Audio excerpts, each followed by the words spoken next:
welcome to an episode of Philly by Night, where we will be doing the embrace story of Madeleine Clark.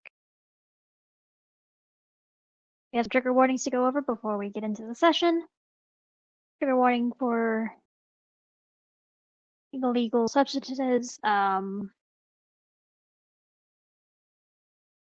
dealings in the black market, raised voices, death, and verbal abuse.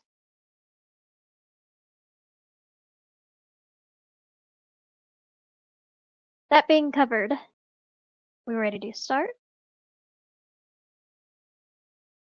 Excellent.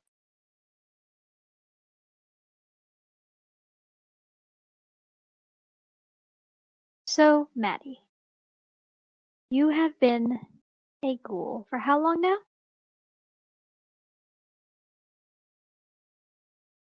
A few months.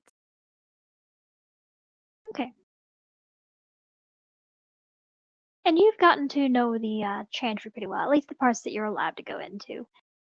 You've gotten to know the various other ghouls and revenants that work alongside you and with you. Today's a special day. You don't have school today. So you're being sent out to do some work alongside of these ghouls and revenants. It's something you've done before. It's to help secure a new avenue of which to supply the Chantry with blood.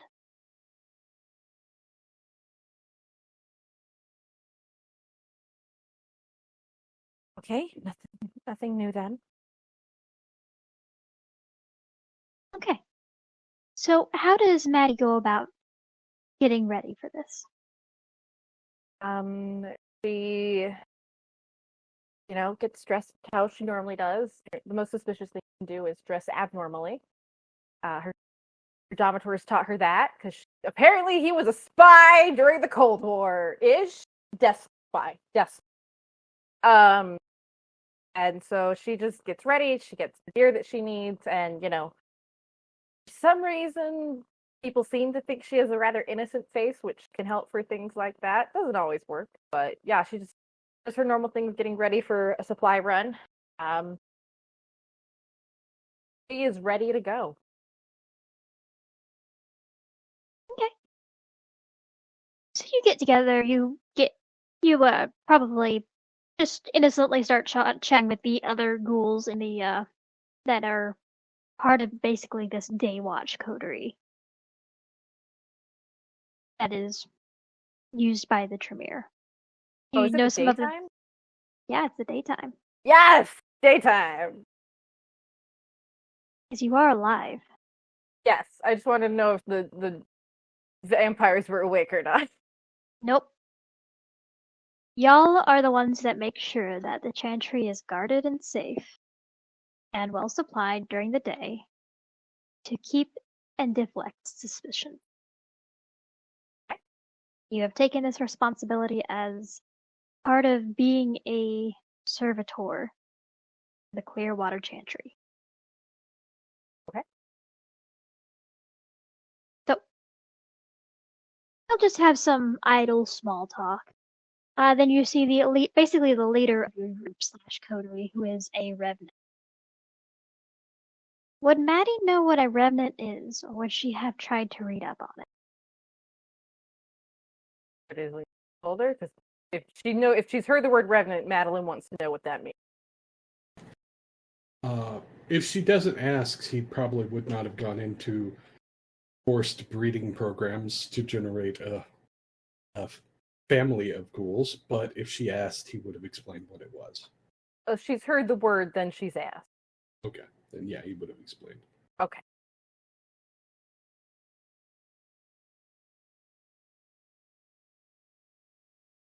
And she understands that this revenant is they're very valuable amongst the Tremere, but they are also sent with the other ghouls to more or less ensure their safety. Very specialized ghouls.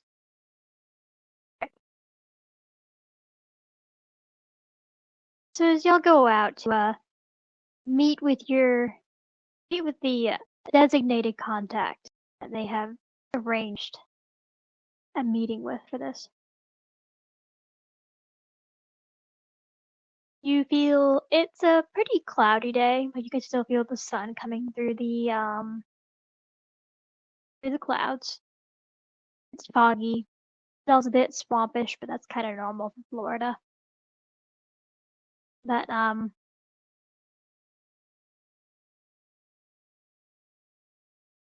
you'll drive and you drive, and you get to a point where you realize that you are out of St. Petersburg. Not unusual for people to go outside of the city for these sort of dealings.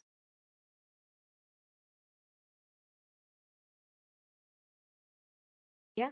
Mr. Islington probably explained to her there's a lot of vampires, so you need to get blood supply elsewhere.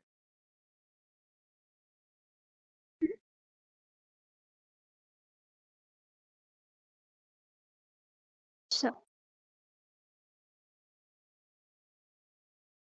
as you get there, as you pull up, give me a wits and awareness. No blood die. No blood surging.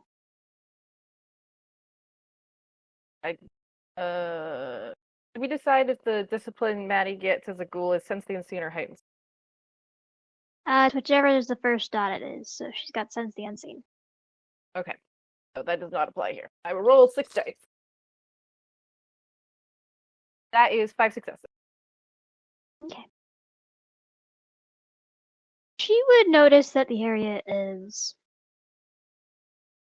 seemingly been secured that they are driving into. Okay. And it's not by Tremere security.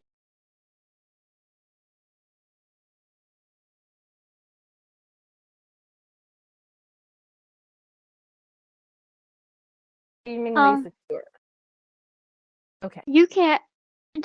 Maddie, I can't imagine, has been too hyper aware of the security around herself or other people. I think her awareness is more focused on finding books and things that pique her knowledge interests. Yeah, her specialty is hidden objects, so she likes finding stuff. She's not necessarily aware of what's already. Yep. But as she is looking around and getting an assessment of the area alongside some of the other ghouls, the Revenant seems to be pulling out some various things that it looks like it's going to be probably a monetary exchange. This is pretty standard. All cash, no cards, no trackable anything. They seem to be in all smaller bills. The biggest one you probably see is like a 20, so there's a pretty large amount of small bills.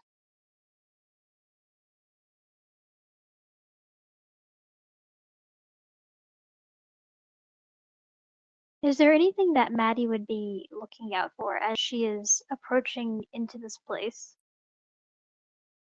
It seems to be a warehouse. Pretty empty, a little run down. Near the docks. I guess she'd be keeping her eye out for anything that's out of place or someone that's there that's not supposed to be there. You know. You mean like outside of yourself and the people you're doing these illicit deals with? Yes. Something stranger than us.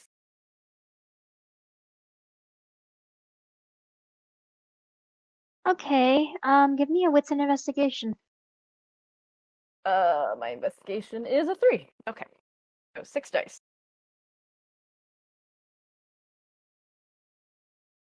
That is 6 successes. Nice. Yeah.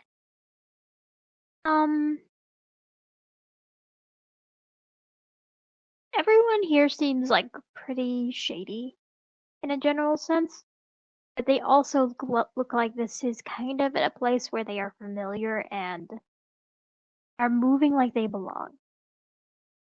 Okay. They don't show any of the signs or body language of someone that is trying to hide that they're there outside of what they are already hiding. They are in a similar way that you and your group are.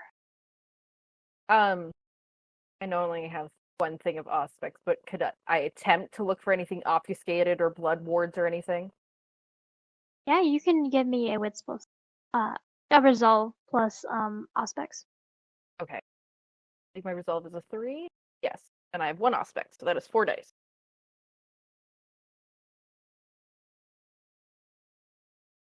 I got a crit.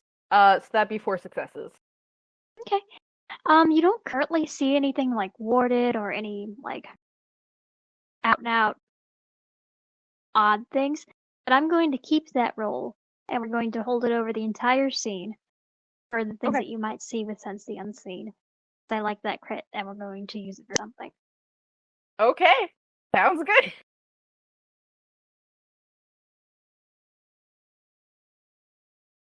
As you go in, there seems to be there are a couple of guys inside there are just basically like cutting up. They seem overly relaxed. Okay. Like they do this kind of thing regularly so that they aren't too intimidated or worried. They have their systems in order to manage themselves. Okay. So would Madeleine like to take the lead, or is she just gonna watch? Absolutely not. She is watching. This girl can nope. The only thing that gets her talking is books. She is going to hide in the back of the group. She's not here. She's not here. Yes, I'm sure that will go quite well. Absolutely. So, as Madeleine kind of actually, give me a composure plus stealth.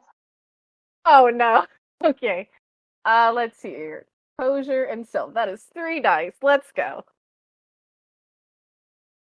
They're all failed. 0 success. You think you are being super stealthy and hiding, and you try to kind of like hunch. You put your head down. You kind of shake your hair a little bit in front of your face as you kind of try to shrink into the back of the group. But you are noticed because you kind of like accidentally bump into some of the other ghouls in the group. Your spatial awareness is a little off-put because you are trying to hide, but not really grasping that these people are either your height or shorter, or maybe just a little bit taller, but not enough substance to actually hide behind. And you are, because of how consciously you are trying to hide, it's not giving the subtle air that your sire taught you of how to hide plain sight. Oh well, she thinks she's so good at shrinking into the background, like always. Yeah, of course. But as you shrink into the background, and the gentleman at the front immediately locks eyes with you. It just gives you a friendly smile. There's a bit of like that sharpness to it that reminds you that these people are dangerous, but it's almost flirtatious. Is Maddie aware it's flirtatious? Because Considering her pool for insight is 6, I'm going to say yes. okay.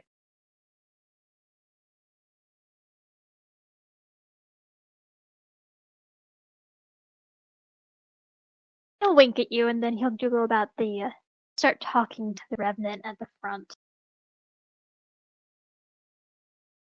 There's a bit of back and forth, negotiating prices, how this blood is going to be transferred. Give me an intelligence plus streetwise. Okay. Do I get to add black market to this, or is it just white? Yeah, you get to add the black market to this, considering you're negotiating with someone who works in the black market. Or at least you're Cool. watching a negotiation in that front. 7 dice. Only 2 successes. Okay. So you kind of understand what is going on. You've been to these before. It's outside of you being into archaeology, your couple of months as a ghoul is what really built up your knowledge as far as being street smart and becoming acquainted with the black market.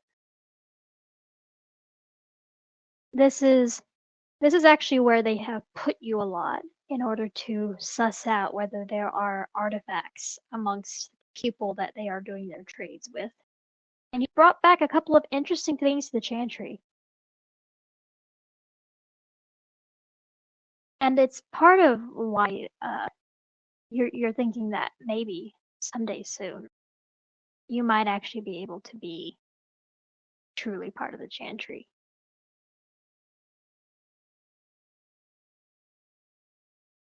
That'd be nice. But as you watch them go about their dealings, you kind of notice that he's this guy that has he's got some other stuff with him. It's not completely out in the open. It's mostly covered. Some of it's in bags. Go ahead and give me a resolve plus awareness. Do I get to add concealed objects? Yes. All right, 7 dice.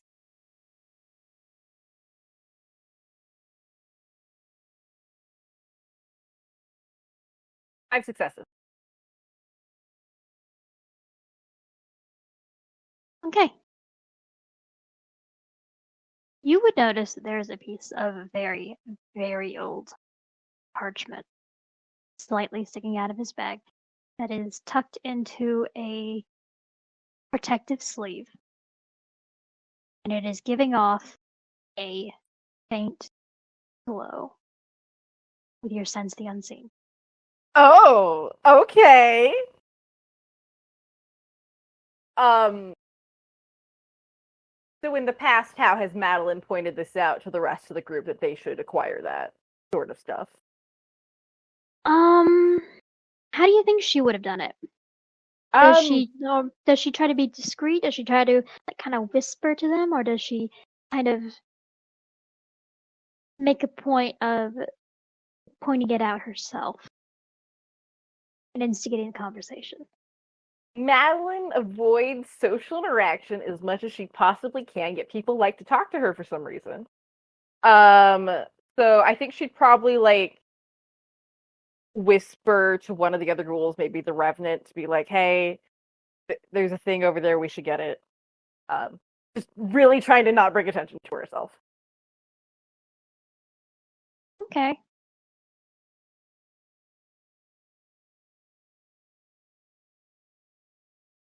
Go ahead and give me a wits plus stealth roll. I should have put more dots in stealth. Alright, that's 4 dice.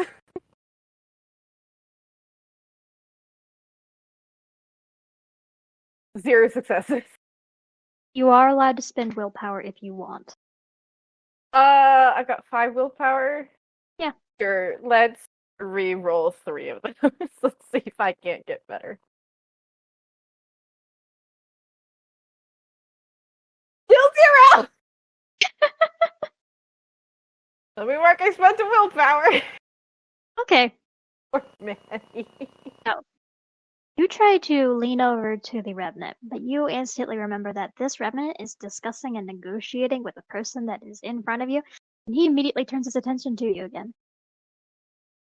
Frick.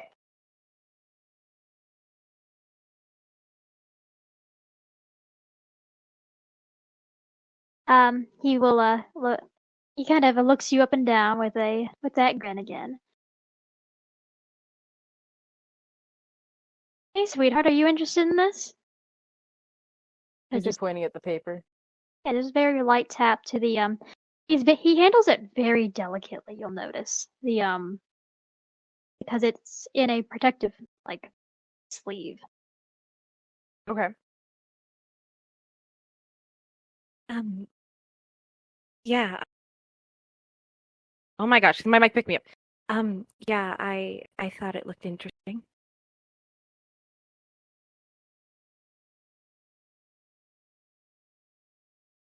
I bet it takes a lot to get your interest. Oh. Anything like you? I guess.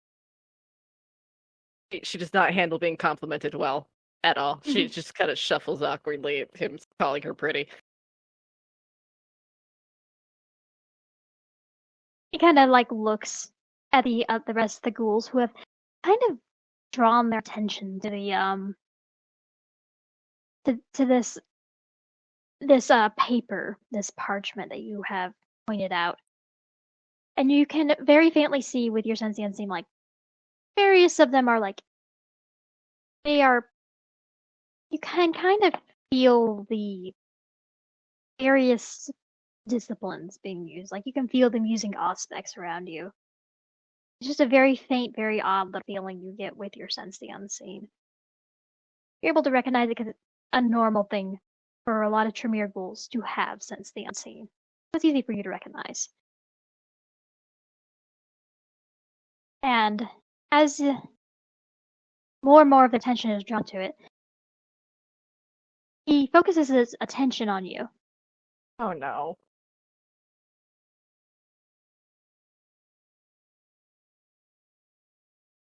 You know, I already had a buyer lined up for this. That's why I was in town with it. But, kind of leans toward you.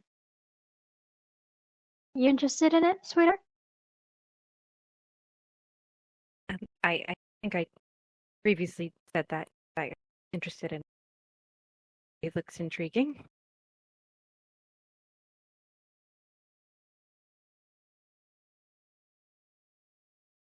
Yeah, it is pretty intriguing. So tell me, are you a history nerd or something? You could say that. Just kind of grins. And there's almost something indulgent about his expression as he like reaches in and pulls out the parchment. Give me an intelligence plus academics. Okay. Do I get to add archaeology specialty or no? Yes. Okay. It was again 7 dice.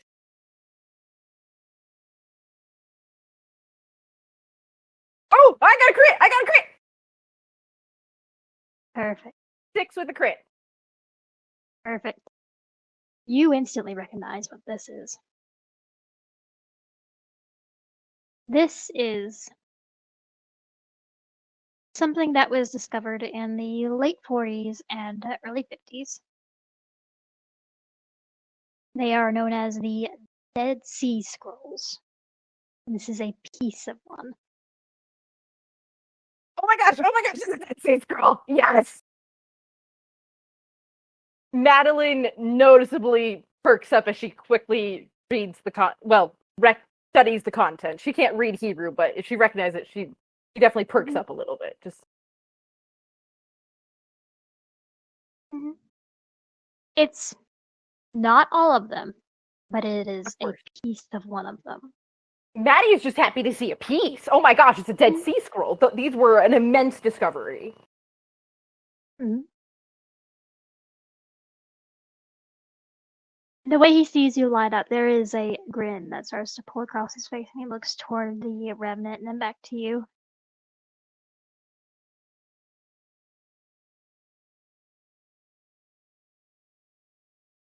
So do you want to outbid the guy that I brought him here for? I mean, he's paying 30 hefty for it, but I'm a sucker for a pretty face. She blanches a little bit because, oh gosh, we're dealing with negotiating. I'm not good at this. She kind of just glances at the Revenant to, like, see what the Revenant thinks. But, like, The Revenant is intensely interested in this, and it looks like he is willing to help you negotiate. Yes, I'd be intrigued in trying to negotiate. All right. What have you got to offer? Because I mean, they're paying for like a good bit of safe passage for a lot of folk for this. Like, what would your people be interested in offering us? That is a good question, ST and Domator. What has Madeleine been authorized for negotiations for artifacts? Probably not. Probably the instruction is if you come across something worth negotiating for, you go and tell Islington. But he's asleep. Yeah, he probably would not authorize much. Up to a couple of resources levels, but beyond that, you need to talk to him to get approval. Okay. Cool. I'd have to speak with my boss. He'd want to handle the negotiation.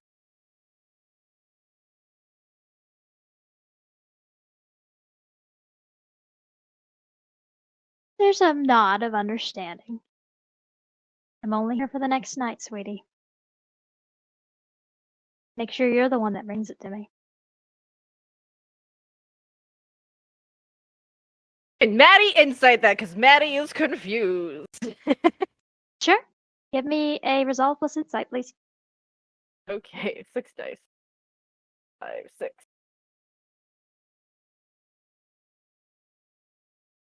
Two successes! Do you want to burn a willpower? No. Okay. She's just confused. You're able to gauge some. He thinks you're very pretty. He doesn't Don't know expect why. to come back to him alone. But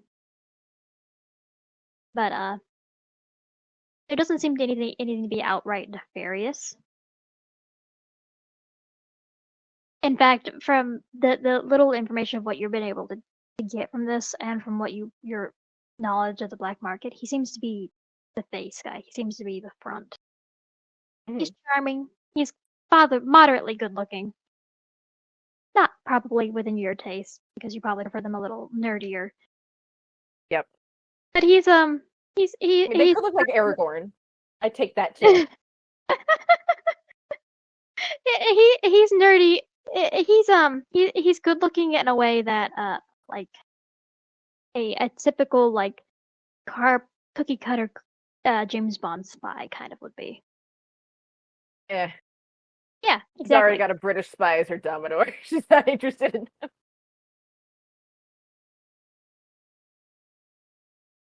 But he'll nod and he'll agree.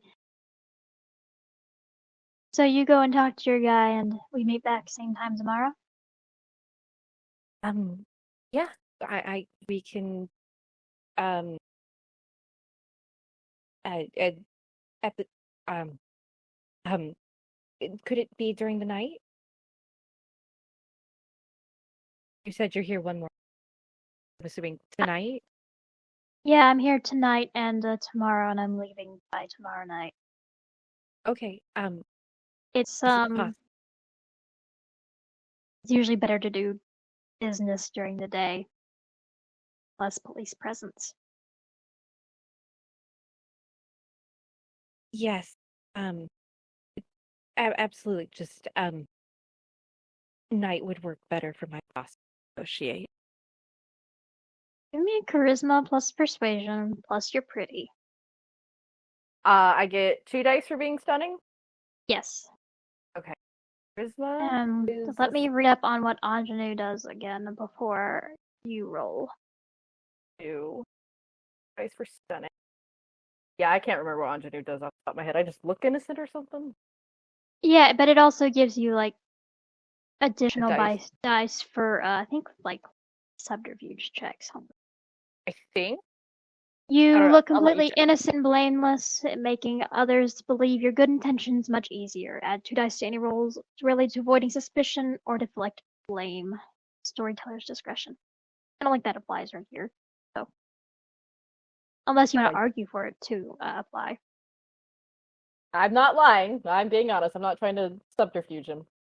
Okay. Well, Okay. So that would be 7 dice with stunning. Alright.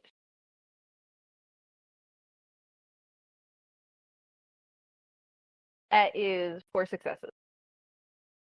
good. Met the difficulty. He Yay. seems to be a little reluctant, but you present it just right. You kind of bat your eyelashes up at him a little bit. You've seen it done in movies before, and it seemed to have worked there. And he seems to soften. You're a very pretty girl. Seems very interested and knowledgeable in this sort of thing. And you might be a very good future customer or avenue for a future customer. Yeah? Or this That's kind all of she says. artifacts. That's just like his perception of it. He'll agree. We can meet tonight. No funny business. Thank you. You're welcome. I look forward to seeing you again.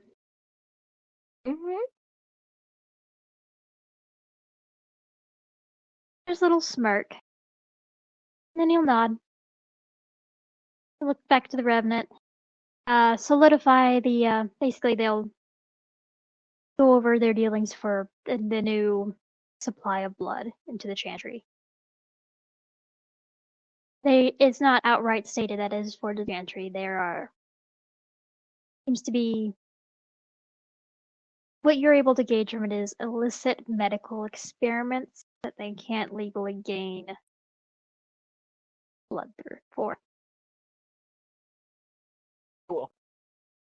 At least it's the cover story. It tracks. And they start heading out. Is there anything else Maddie does before leaving? One more look around, and then she's gonna follow the group out because she does not want to get left behind. Give me a wits and awareness, please. Okay. Do I add anything to that? No. Okay. I'm rolling so many crits. My goodness.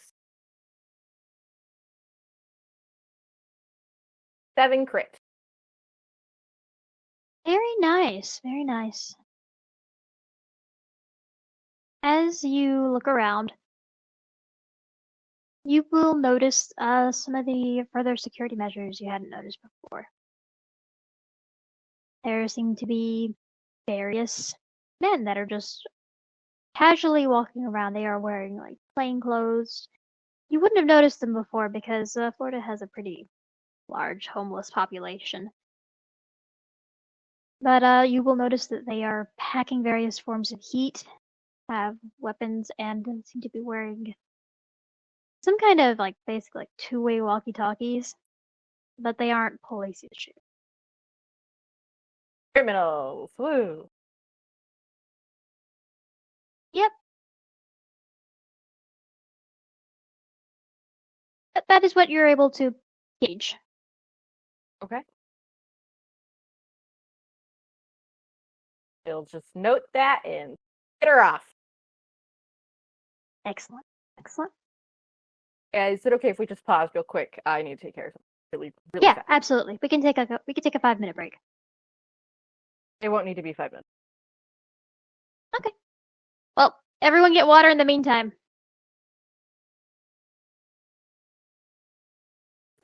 Please. I'm not that polite. Just get water. I'm a helper. Yes, you are. I drink water, but it's not because you're my boss or anything.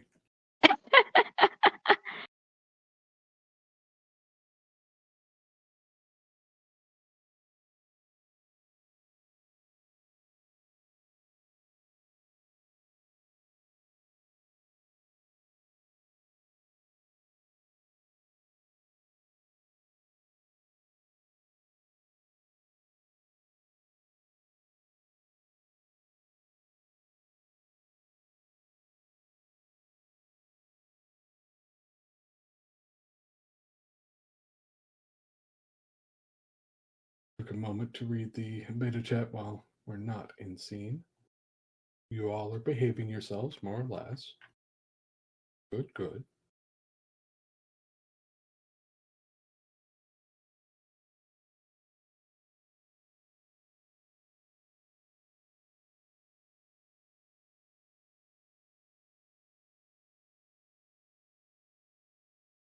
But you also feel Islington like, back off, dude.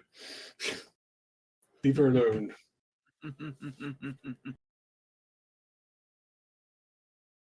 Had to Oh, grab the this is- pizza. This is just the beginning. I know. I'm going to mute myself again. I'm ready.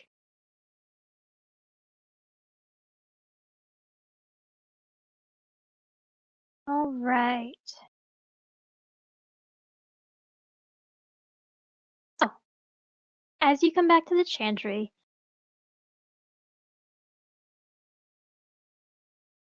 you see the revenant go off, basically report that they had successfully, basically write out the report that they had successfully secured another avenue for which to get the blood for the chantry.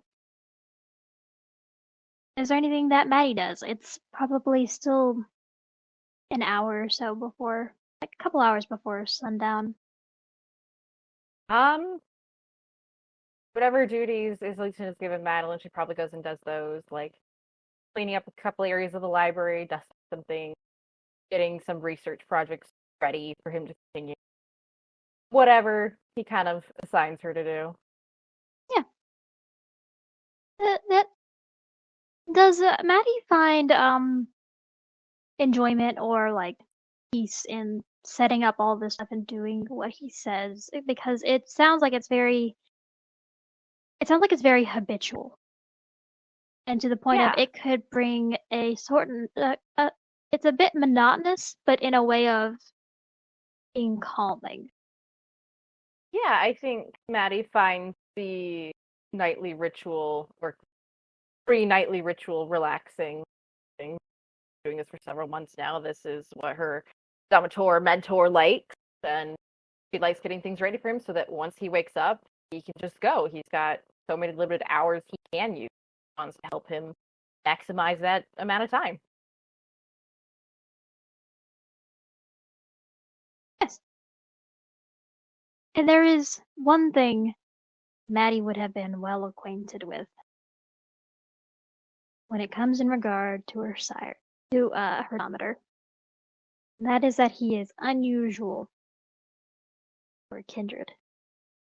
That he wakes up during the day, an hour before sundown. Does she go and see him during that hour, or does she wait for him to fully come out into the chantry? I imagine that the chantry portion of the area is safe for higher humanity kindred to be able to maneuver around in without risk. But that's also the more kindred parts of the chantry that ghouls may not have regular access to. She probably has direct access to wherever he has told her. Not his direct living quarters, but like maybe an office. Yeah, I imagine she goes to his office some nights. She probably uses her blood empathy link to him to determine how early in the evening he's her. Like, I guess this night, because she has something to immediately report and ask about, she heads over to his office. Okay. So she's using her blood empathy in order to be able to determine when would be a good time to go talk to him? Yeah, she generally tries to keep tab on what he's feeling and what he that she just show up with it. Okay. Magical Well, assistant. At what level of blood bond do you think she would be at this point? I was speaking with Jeremiah earlier, and we were talking probably around 2 as a ghoul. I thought it was 3, but 2's fine too. 2, 3, whatever.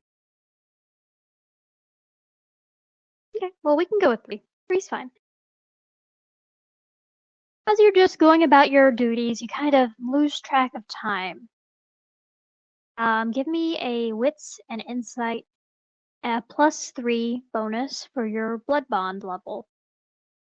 Okay. 9 dice.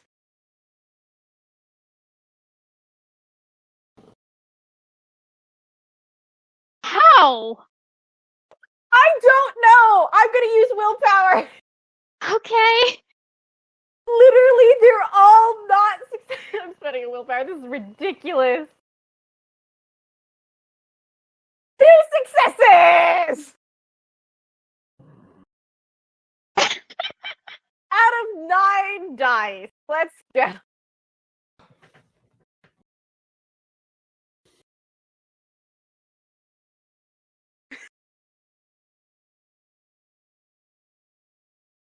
Okay. Don't You ask me get how I the- did that. You get the inkling of normally during the daytime you don't feel him, like at all. And that is normal. Because what he has basically gone over with you is that during the day, he and other kindred resume a death-like state. He has requested that you not try and talk and disturb him while he is in this state, as it may not end well. But as as it gets to that time of night, you weren't really paying attention to the time. You can kind of feel him start to more or less awaken in the back of your mind. It's an odd feeling, feeling a kindred wake from torpor as a human being. It is a feeling that you have never been able to quantify or put into words. Because it feels like something in you was holding its breath and then remembered how to breathe.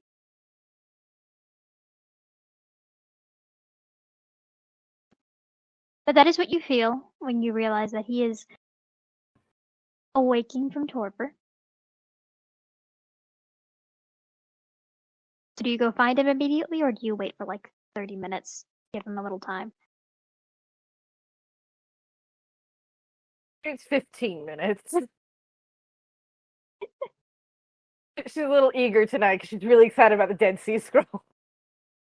Okay. Well, you make your way down. You probably go straight to his office and probably just start excitedly pacing and stimming. Yep, she's just very, very excited. Okay. And you, Islington, you may come in as you please. Islington walks in to the office wearing his typical tweed suit.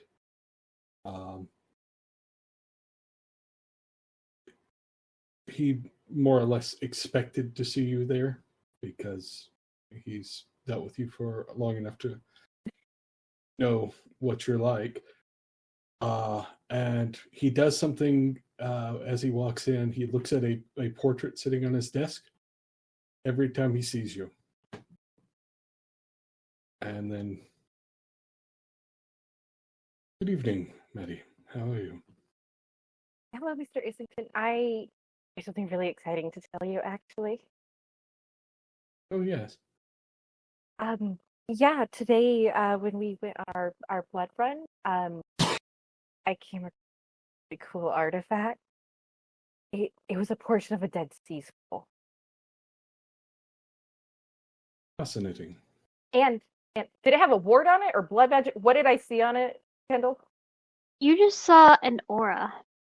Okay. You weren't really able to identify it. It doesn't look like a ward. Okay. And I don't know what I saw, but I saw a type of aura on it. It didn't look like a blood sorcery ward, but it had an aura on it, and it's supposed to be bought by somebody else, but the guy said that he liked me enough for some reason that he was willing to see if we can negotiate for it instead. And I told him I talked to you, and he agreed that we can meet tonight. And yeah, sorry, rambling. I should be better at not. Maddie, don't apologize. Right, sorry. I mean,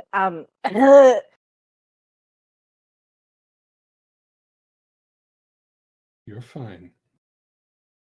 I find it fascinating that somebody would have such an artifact on their person. It seems unusual. he said something about he brought it with him because the buyer was nearby, and it sounded like the buyer was really interested in it. They were paying for a lot of money for its safe passage or something. Still, having it on them where you could see it implies a lack of safety protocols.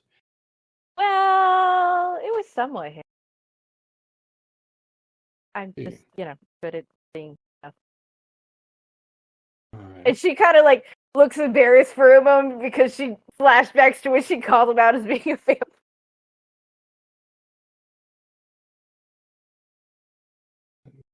Maddie,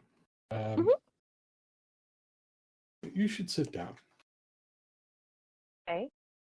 She goes ahead and sits down, becoming more anxious that the fact he needs to sit down. This is a sit-down conversation.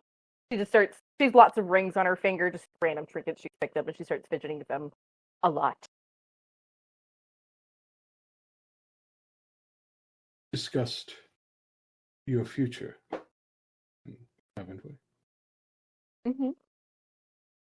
Now, I don't want you to necessarily stay a ghoul forever, because I don't like the notion of your will being compromised for a long period of time. Mm-hmm. I have received permission to bring you over as a kindred, to embrace you. But I want to, at least one more time, ask you if that is really what you want. The prince gave permission.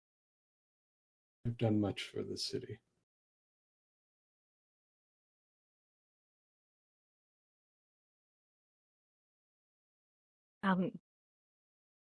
Before you answer,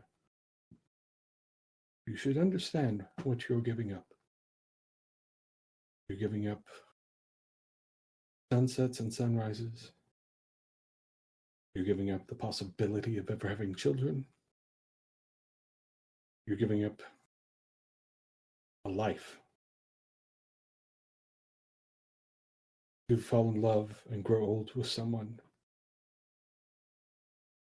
You are giving up friends and family because eventually they will age and die. This is not a small thing. I know that.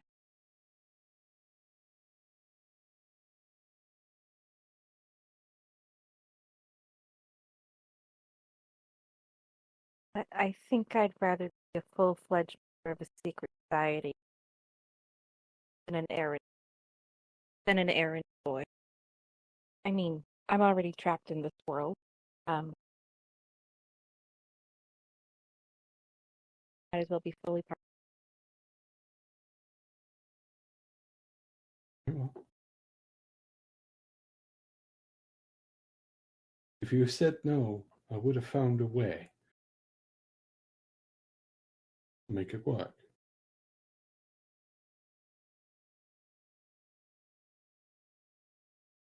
I know. I really, but I'm already here, and I like being around helping. I and that you embrace as further assistance with some of your experiment research. Having further assistance is the least of my worries.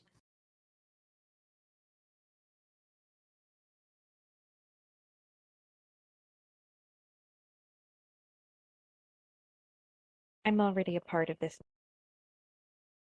I want to fully. All right. How is Islington feeling right now? Bad.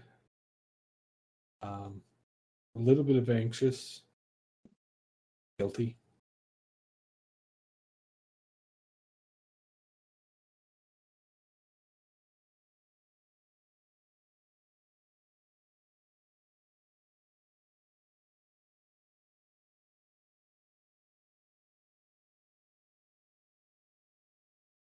Very well.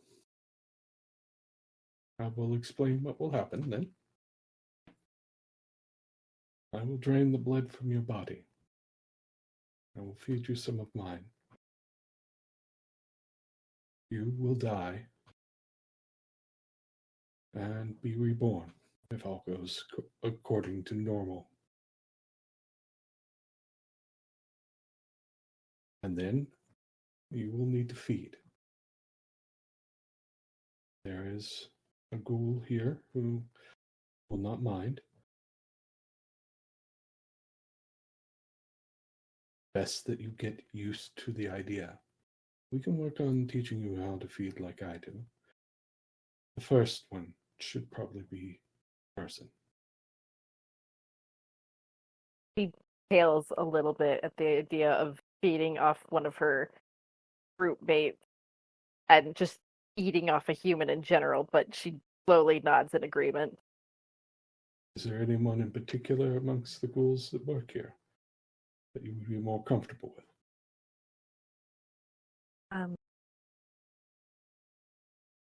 I mean, Jerry's always been really nice.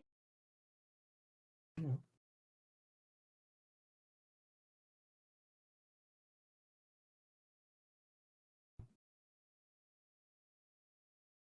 This process can be a little fraught, so steel yourself. May I ask a question? Certainly. I know ideally this isn't what you would want for me, but considering the circumstances, what do you want for me?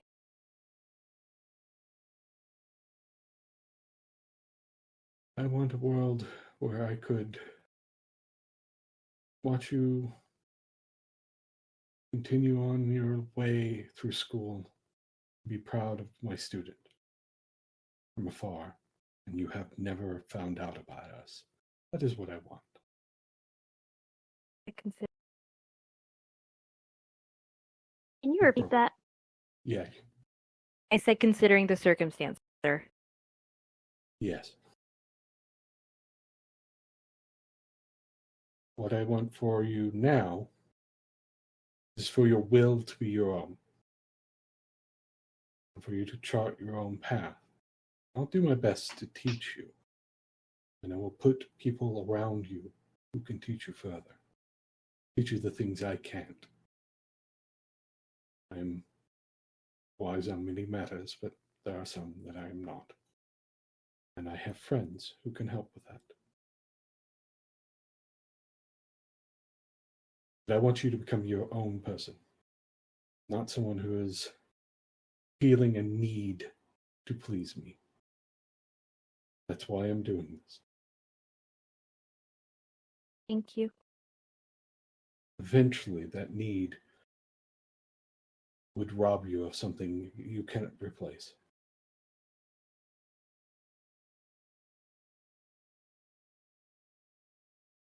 Okay, then. I would. If you could go tell Jerry and bring him in.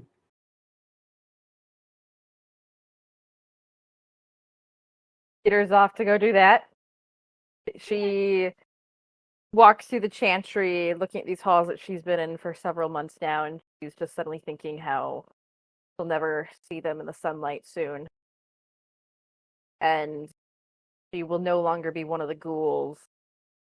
She will, in kindred eyes, be a step above them, another kindred. So, at the bottom of the pecking order, because she'll be a baby, fledgling, as she's heard the term used. And she's feeling a bit anxious, but also there's some anticipation of she is no longer going to just be a servant. She's going to be fully part of this night she's accidentally stumbled upon. And, well, kind of agrees with Islington that maybe things would have been better if she'd never figured this out, but too late now. Madeleine's going to make the best of her circumstances. And she has come to really admire Islington as her mentor, and she wants to stay by his side. Okay. You find Jerry. He's still kind of unwinding from meeting with that group, because he was with you, and he's also not great at those kind of dealings, but he's also very intuitive. He's able to read people and do very quick and simple threat assessments, which is why he always goes. But he also hates being around people. Most people.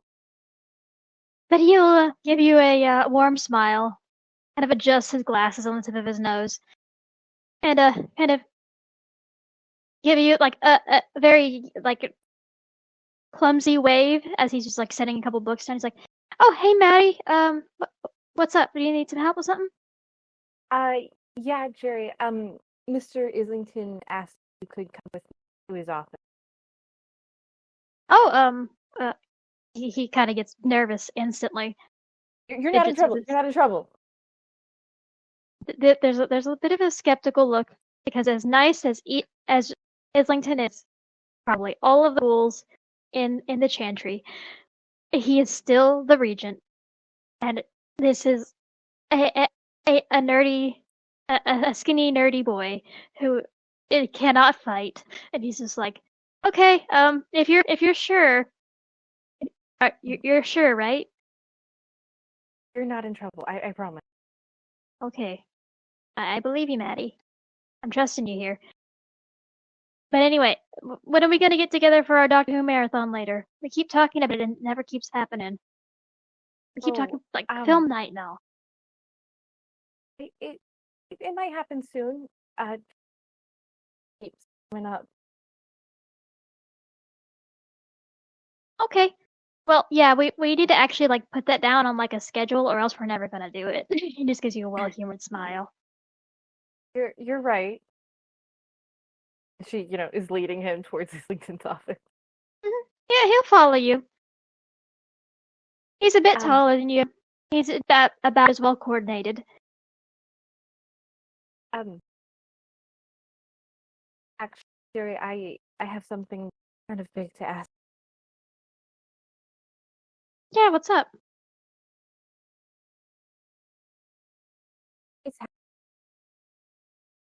Can you repeat that? It's happening. It takes him a moment. He just like stares at you. He squints for a minute, and he's just like, "Oh, really? Oh goodness. Congratulations. Thanks. This is Are you okay? really awkward to ask. Yeah. I'm good. I just really awkward to ask, but Maddie is struggling so hard to put this to words. Would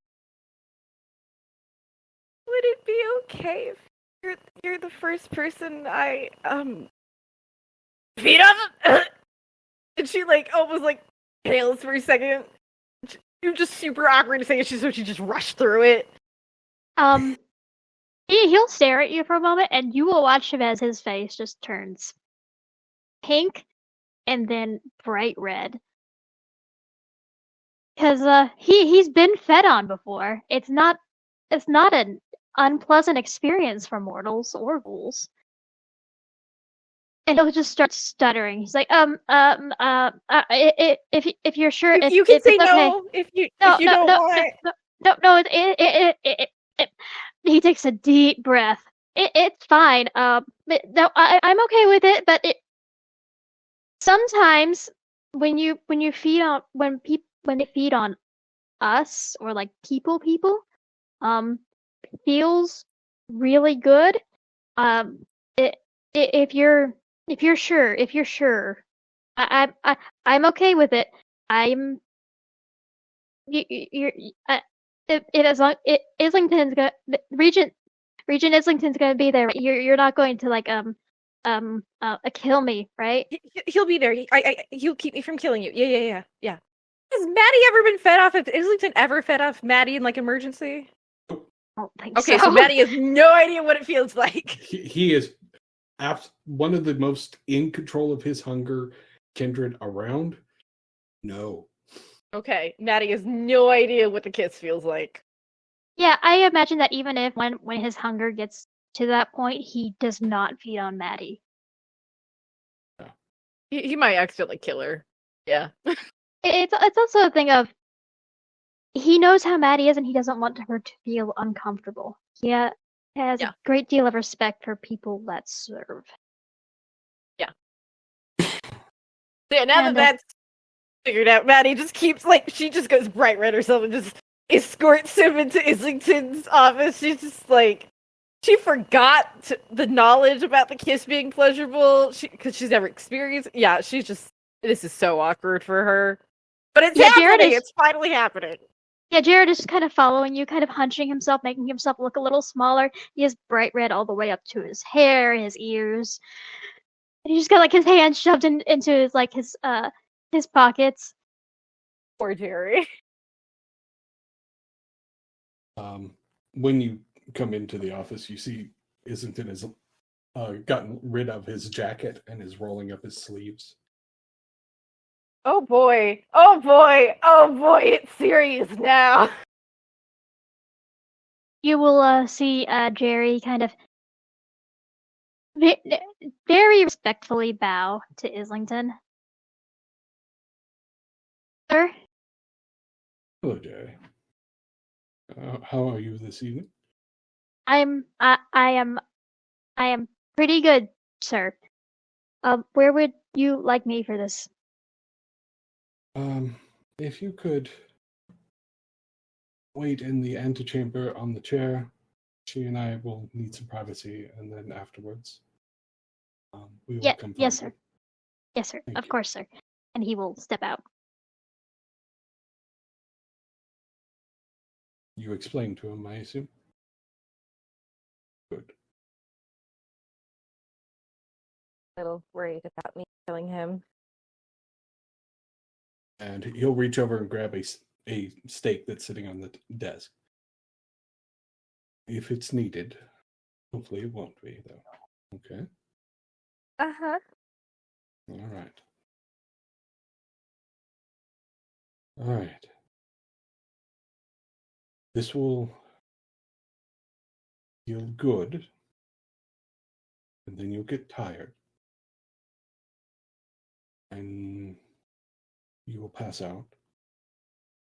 And then you'll wake up feeling like you're on fire. Hungry? And very hungry. I'm ready. Are you sure?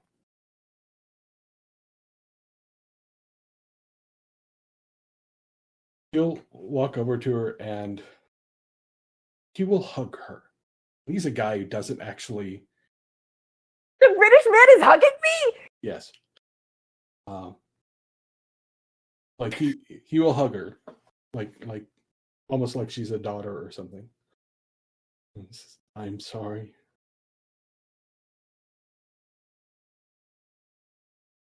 And he'll hold her there for a second.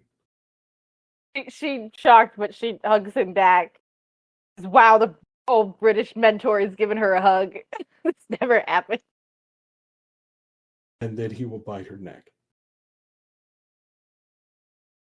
Maddie, you feel this absolutely euphoric feeling after a brief sting of pain. It is pleasurable. It is hard to express.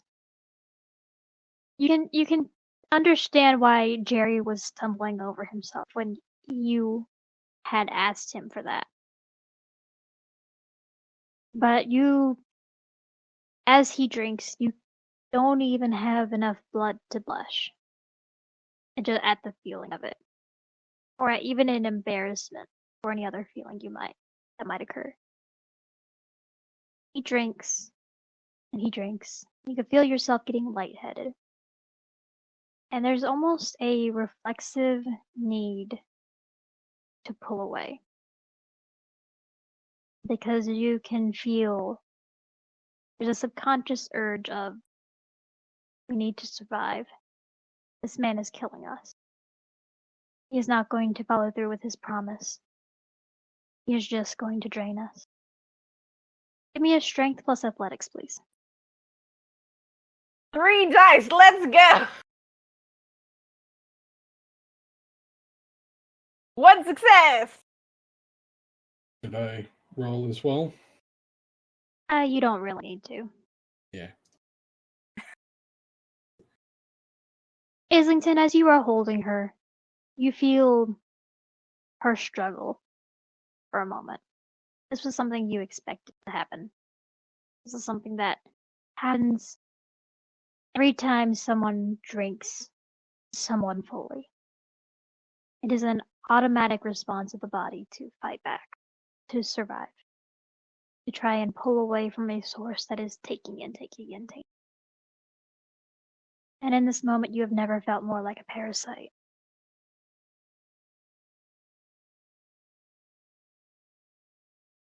Yeah, I imagine with the last semblance of her ability to feel what he feels, it probably feels anguish. Maddie, as you are fading, the last thing you feel, above your own feelings, above your own instinct to survive, is this infallible and unforgettable grief. This utter anguish. And then it fades. As you fade, Maddie's last her thought fingers. is, maybe I shouldn't have said yes. Her fingers unclench from your shirt, from where she was struggling. You feel her go limp in your grasp. Islington, you are now at hunger 0. You are holding Maddie in your arms.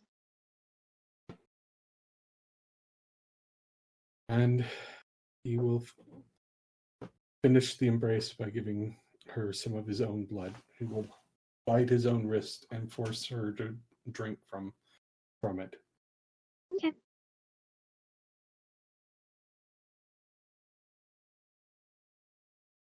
Go ahead and give me a rouse.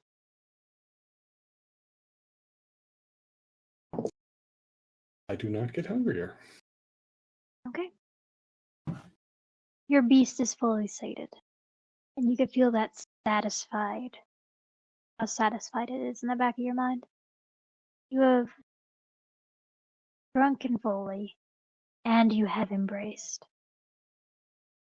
You have continued your lineage. You have furthered the perfection of the pyramid.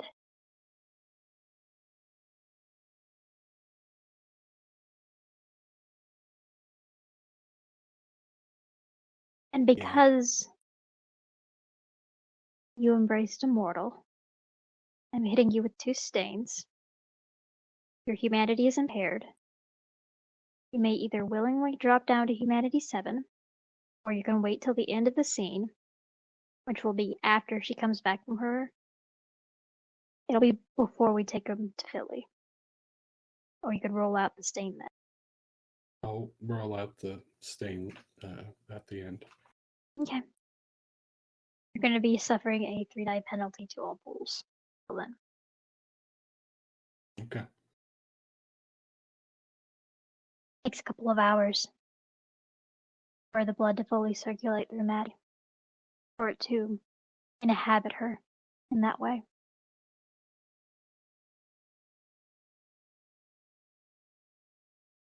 You stay with her.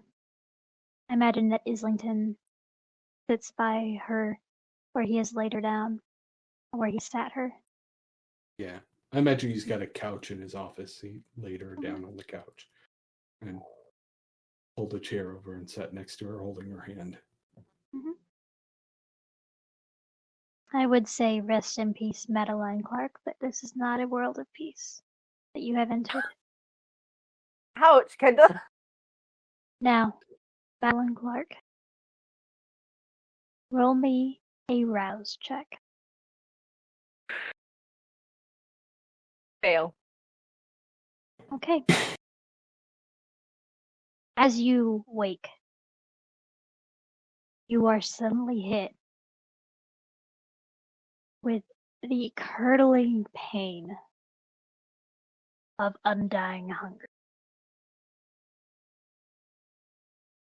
It twists up the back of your throat. It makes your stomach curdle and clench. You have never been so starved in your life.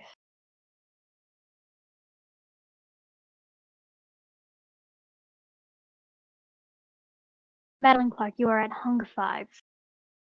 Oh boy.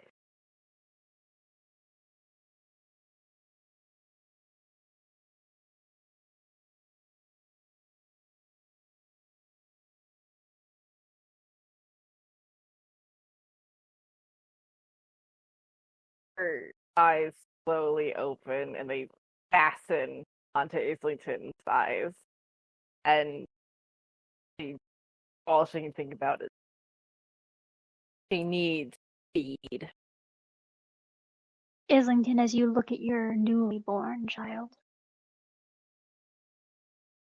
a mirror of yourself when you were embraced. Your blood, the only thing in her veins. You watch the way her eyes go bloodshot, fangs drop. Maddie, you feel a burning along your gums as you acclimate to these new teeth.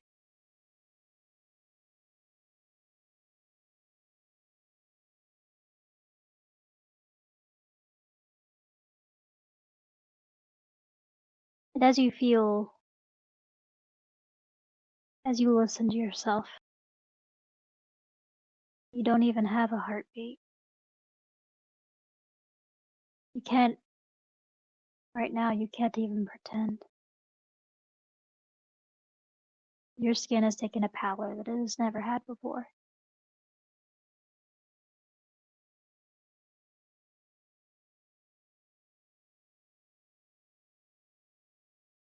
Or you go anywhere, or that you near Jerry. I'm going to sate some of your hunger on me. Because I don't want you to kill your friend. You understand? Yes. Try to remain in control. And he'll stick his wrist out to her. He looks at the wrist she's drank from many times. Instead of now him opening his wrist for her, he's got fangs. Maddie flicks her fangs one more time. We're very carefully taking his wrist and sinking her teeth into them. Okay. Due to the embrace, you have regained all of your willpower, so you're at full willpower. I will require Yay. a hunger frenzy, so that is your remaining willpower plus a third of your humanity. You are currently at humanity 8. Okay. Willpower plus humanity. Black. 2 dice from humanity, and then willpower is 5, so 7 dice. Right? Yes. Okay. 5, 6. Come back. Come back, die. No. Where did it? Fine. I'll take another die.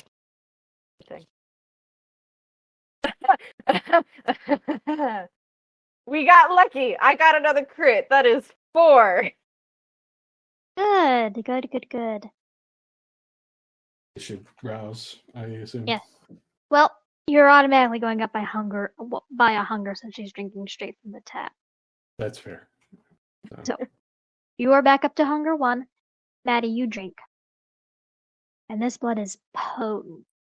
You know that he can do weird things with his blood. You're not exactly sure what or how or why, because that knowledge isn't really privy to ghouls. It's not safe for them to know. Mhm. But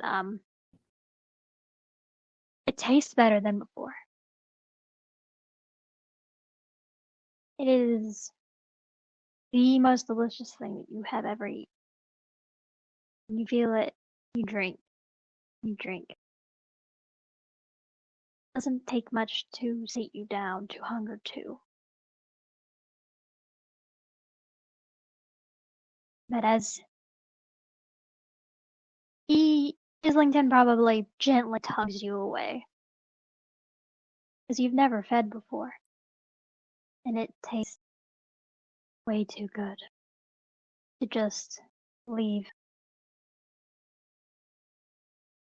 Before you pull too far away, he's like, all right, now here's the first thing you need to learn. Lick the wound. Right, like you do. She feels very awkward, but she just bit his wrist, and she's drank from him before, so she leans back down and just awkwardly licks it really fast. Are you all right? Yeah. Okay.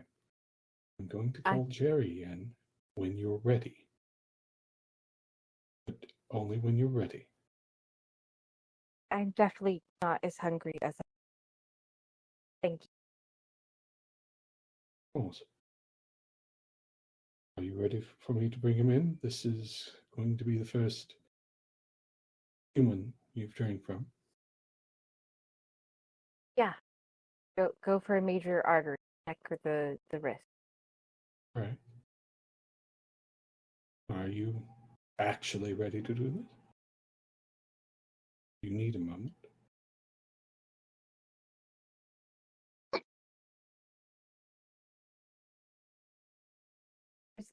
What was yours?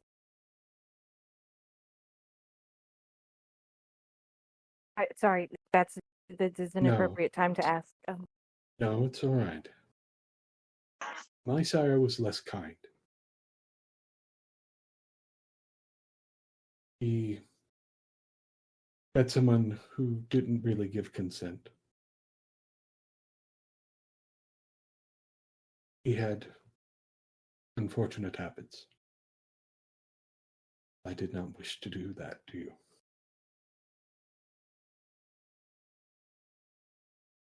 Maddie goes to take a deep breath and then suddenly realizes she doesn't need to breathe anymore, and she just feels the air rattle out around her now useless lungs. Maddie? But she does it anyway, because that's what she's used to doing. Maddie, concentrate on your blood. Force it into your skin. Make yourself appear human as best you can by warming the skin with your own blood. Okay. I attempt a rouse check, ST? Yes, make sure to roll it at advantage. I don't need to. Yep. First roll was a success, second one wasn't. So we're good. All right. This will make Jerry less nervous, among other things. Is there something reflective in Islington's office? I imagine he's got a mirror for ritual purposes, so sure. Okay. Maddie goes to where she knows the mirror is, and she doesn't spend a lot of time looking at herself in the mirror. She's not that type of person. In fact, Islington would have noticed she tries to avoid mirrors. Not that she's Lasombra, she just has issues. But she gently picks up the mirror and stares at herself as her dead pallor becomes more lifelike. And she's fascinated and disturbed, but she now looks more like how she's used to seeing herself. Except knowing that she's got fangs. You'll have to ask him how to teach her how to put them away later. But right now, she should probably finish eating. So she As gently you were sets the thinking mirror. about it, you're looking at yourself in the mirror. Your fangs kind of just retract. That It's almost like startles her. go She like back jumps back a little.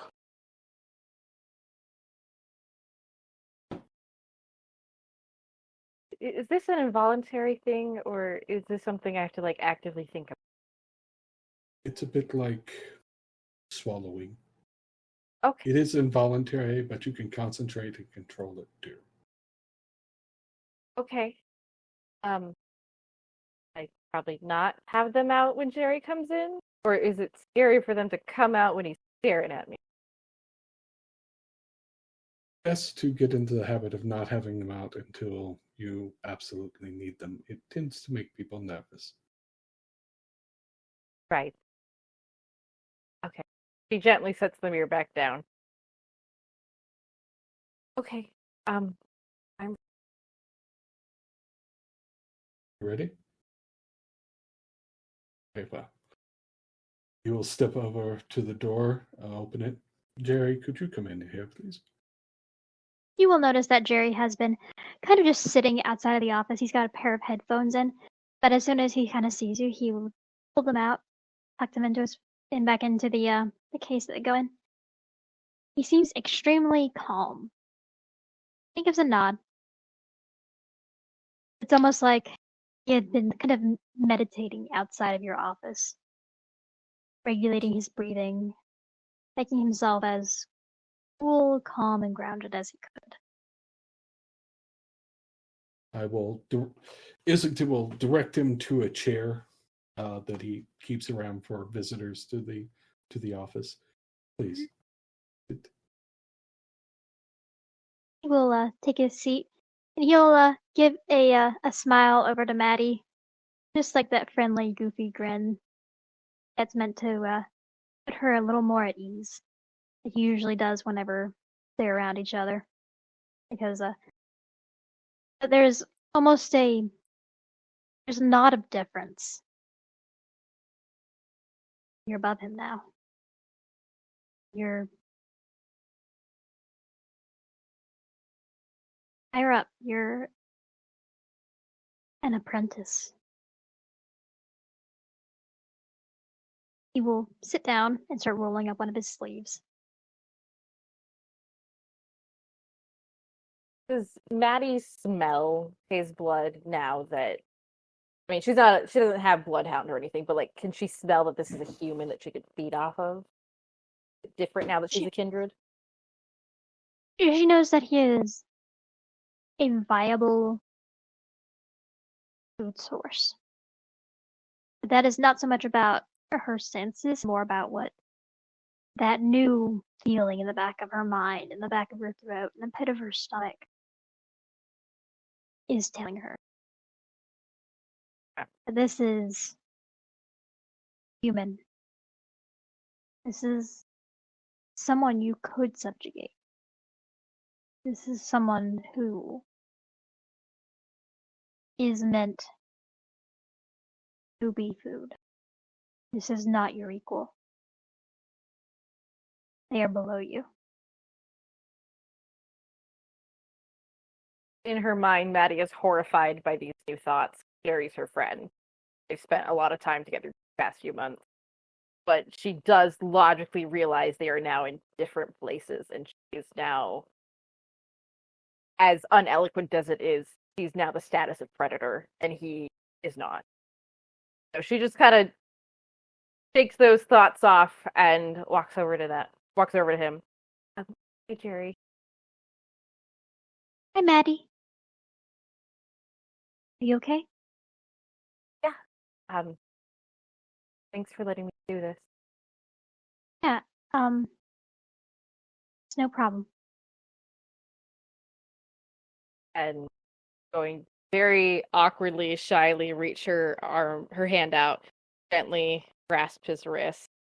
Look into his eyes one more time to make sure this is in fact okay with him.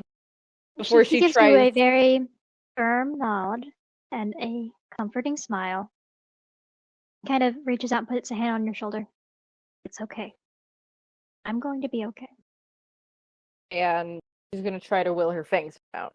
I doesn't know what she's doing. She's just like, fangs, come. You pull on the hunger that you feel. Because it's alien. It's new. And it's almost an automatic response of your fangs dropping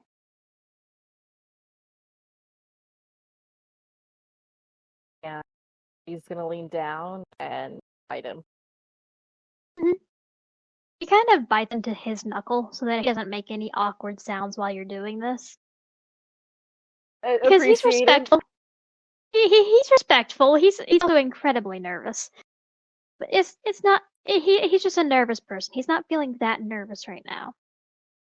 But as you drink from him,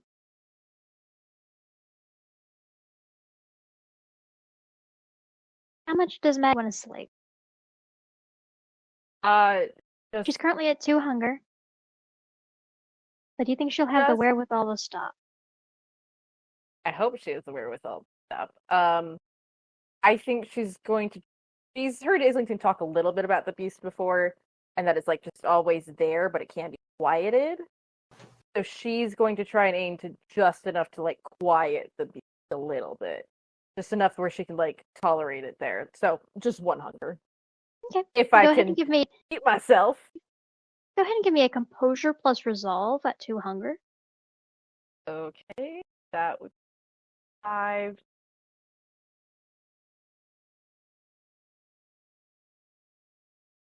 2 successes. It is hard to pull away. He doesn't taste as good as Islington did. But he still tastes really good. But she manages to pull herself away. And I'm assuming she licks the wound closed. Yeah, she does it real quick and awkward again. This is weird, but okay. Somehow magic vampire saliva gets rid of a bite wound. It's magic. She's not going to question it. I imagine it's also something she may want to study later now that it's on her mind. Oh, absolutely. Everything is now fascinating from this new perspective. You will, as she looks back up to Jerry, he's got that blush again, but he is rolling down his sleeve. He's kind of clearing his throat and nodding to her. You okay, ma'am? She was about to answer until he said "ma'am," and then that gave her pause. Yeah, I'm good. Thank you. Jerry, Yes, sir. are you all right? Yeah. He kind of reaches into his pocket, pulls out a little bottle of iron pills, and shakes it. I got a routine. Excellent, excellent. Didn't I seem to remember you and Maddie talking about Doctor Who at one point? Yeah. We were gonna have a Doctor Who marathon with the other servitors. Yeah. We can still do that if you want to, but I think that might do her some good. okay. Yeah.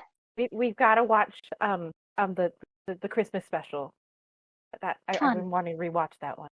Oh, Which one? the one with the 12th Doctor and River.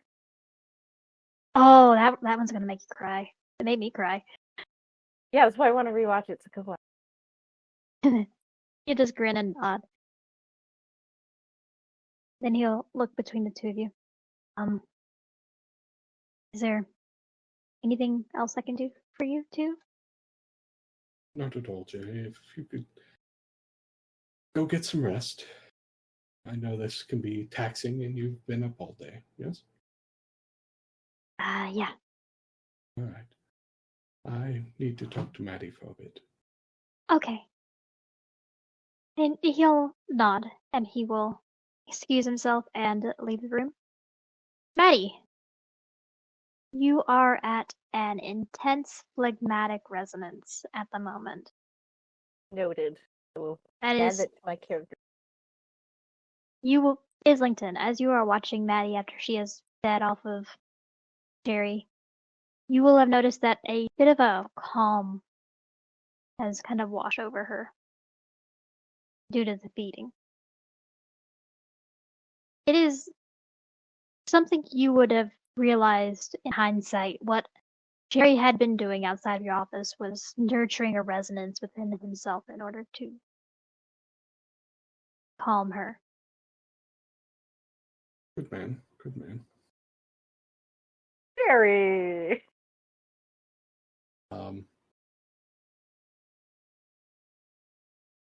You have a lot to learn from here. A lot of lessons. You will go through hard times. I cannot promise your life will be easy, and it will take you a while to get off of the sort of addiction in my blood. But you will. You will become your own person. You've made your first step into a long night. What do you want to do? I'm gonna go get the Dead Sea Scroll. You realize that might actually be a trap, right? No, I didn't realize that, sir. We'll go together then.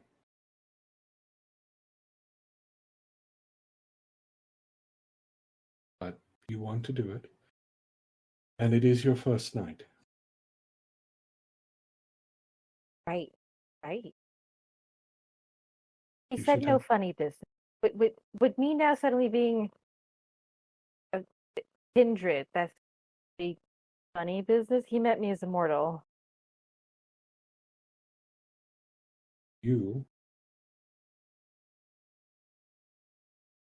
I do not think this counts as funny business. It's very serious. Indeed. She was going for a joke, and then she just saw it fall kind of flat. She just kind of shrinks down. We're going to go together. I will keep you company. You told them that you had to ask your boss, yes? And that I'd bring you to him. It'll be that kind of night.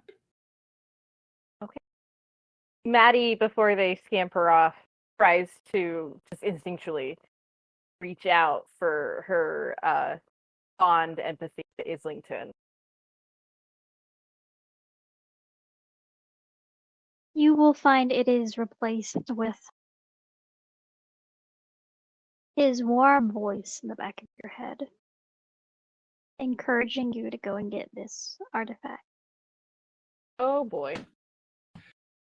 I will need to do something first before we go out. You can observe if you want, or you can go spend time with your friends. I'd love to. All right. He will do the deflection of wood and doom ritual. I'm not going to make you completely play that out unless I'm going to assume you know how to do that. Yeah. I will roll the die roll though. Okay, yeah, if it like requires all this stuff, but yes. It's a first arouse. Pass the rouse.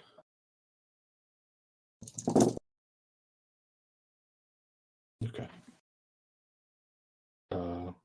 Technically, I should have rolled it when using, but I'll spend a willpower to re-roll a couple of things. I'm crit fishing.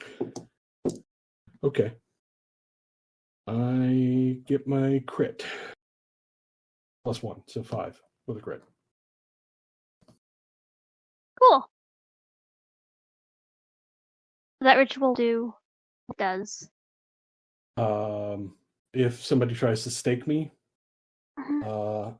it will explode the stake, and because I got a crit, they'll be blinded for a turn. Nice. Maddie, as you are walking through the chantry, I need you to roll me a stamina plus resolve. Oh boy. Resolve is 3, stamina 2, so that is a 5. I'm at hunger 1.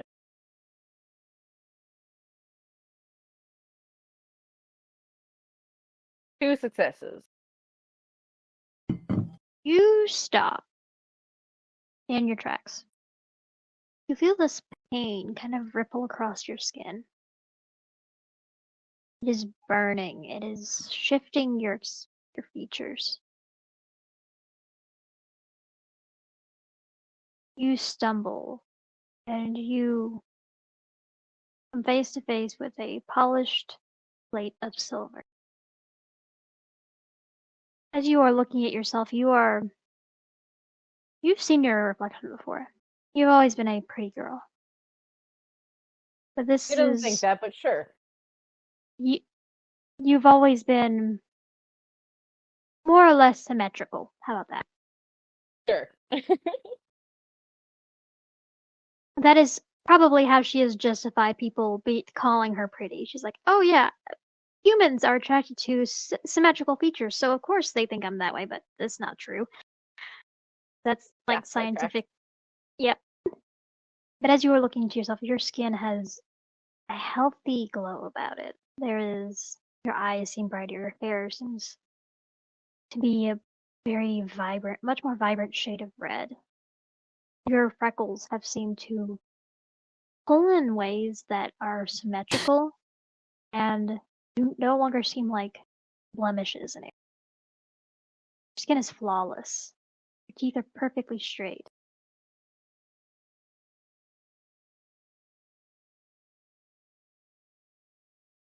Your eyes are a bright shade of blue.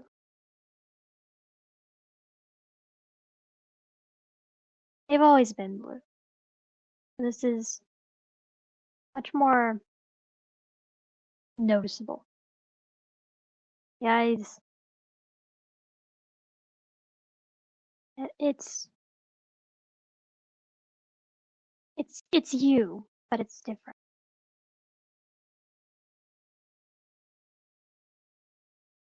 The reflection just must be wrong. That's her conclusion.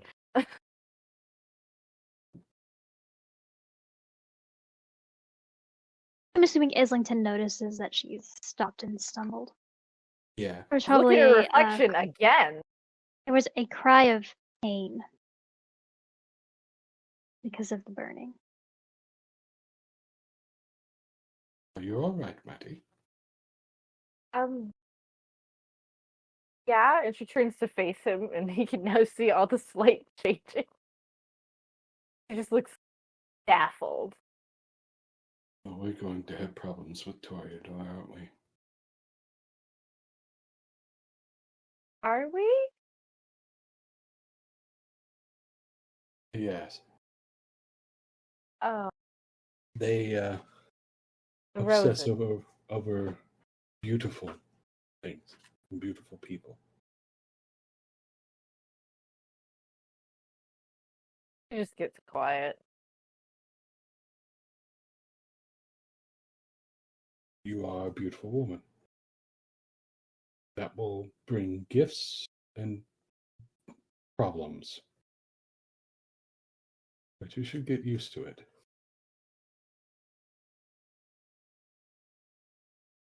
Yes, sir. Can we go get the scroll? Certainly. She's just ignoring the beautiful comment and focusing on her interest. Okay. Expedite things a little. I'll go and meet with that guy. He is stricken by you, Maddie. But isn't you're able to assess that this meeting was not a trap. This guy just likes to make the best bargain where he's able to. And he knows something is up with you because the people that he is dealing with in general in the area aren't the most subtle. So, does he make a deal for that? Actually, Islington, as you're looking at this piece, go ahead and give me an intelligence plus academics, or an intelligence plus occult. I will blood Whichever surge. one you choose is going to flavor the answer.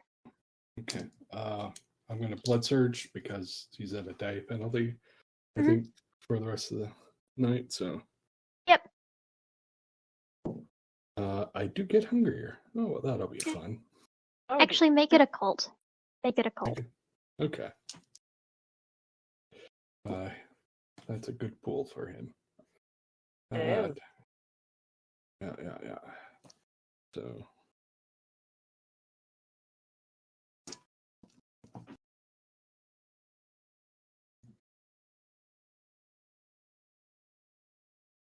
Would my specialty apply? What's your specialty again?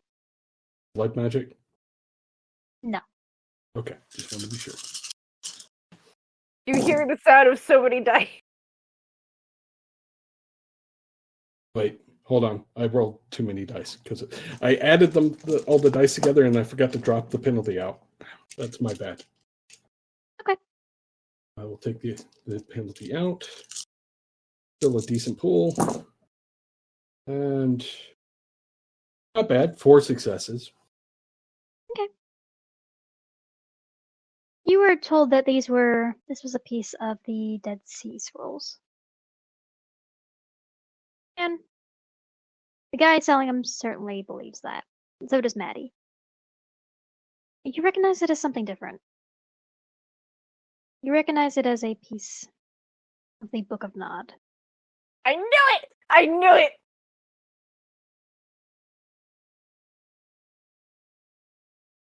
There is an aura about it that you can see as your sense the unseen is triggered. The guy seems to be completely in the dark of what it actually is. But he does seem a bit suspicious as to what it is, but he does know it is very valuable to the archaeological community. Islington will look at Maddie and say, well, I give permission for you to negotiate. And I'll see what you manage to come up with, and I'll approve whatever deal we can come up with there. But you will do the negotiations. I'm merely here as supervisor.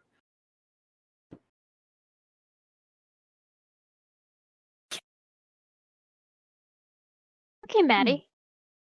Frick. Dang it. Continue expediting. Give me a charisma plus persuasion plus your stunning. You are allowed a blood surge. Oh, I can do that now. Okay. Yeah, let's go for it. Let's blood surge. I do not get hungrier. It's very likely she just subconsciously and nervously blood surge because of how nervous she is. But honestly, that phlegmatic resonance that is running through you is doing a doozy in helping keep your nerves down. That's good. Then stunning. Oh boy. That is 9 dice I'm rolling with the blood surge.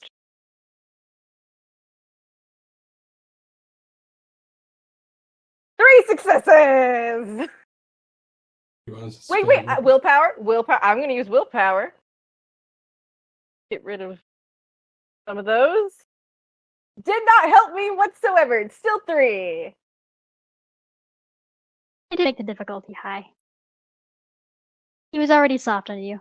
And you just got prettier from the last time he saw you. It was a facial. I'm not going to comment on that.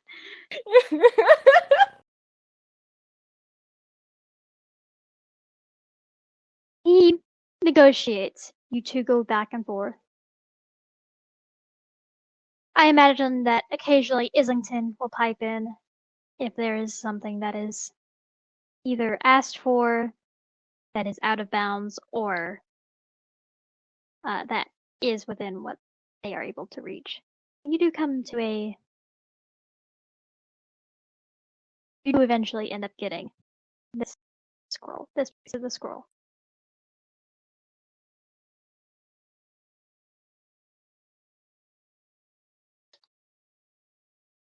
And you just hand it over to Islington as y'all are making your way out? Yep. Or does he let you keep it? No. He will let you keep it. Maddie carefully tucks it away in like the messenger bag she has or whatever. You'll want to put that in a proper case when we get back, but It's yours. Call it a gift for the beginning of your new night. Thank you. She's shocked, but okay. I'm going to do the best I can to help you. She gives him a fairly big smile for Maddie standards. Okay. I will say we will wrap that scene there. Islington, roll me 1 dice. Yeah. Come on, Islington! I'm afraid to look. A 6 will do. Woo! Islington, you watch as your child beams up at you with this gift that you have given her that she earned.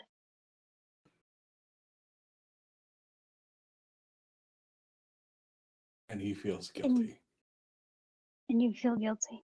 You realize that by adding to the perfection, that quote unquote, that undying perfection that the Tremere pursue, you have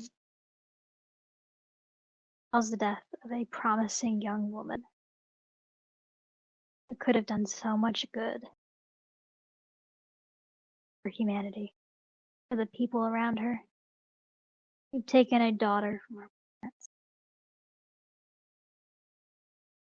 You've watched the way that her old friends treat her now. It won't be the same. Guilt is... it's not insurmountable, but it floods through you. And for the first time in like maybe 3 months, you are the only one that feels these things. There's no one here to share that burden with you anymore.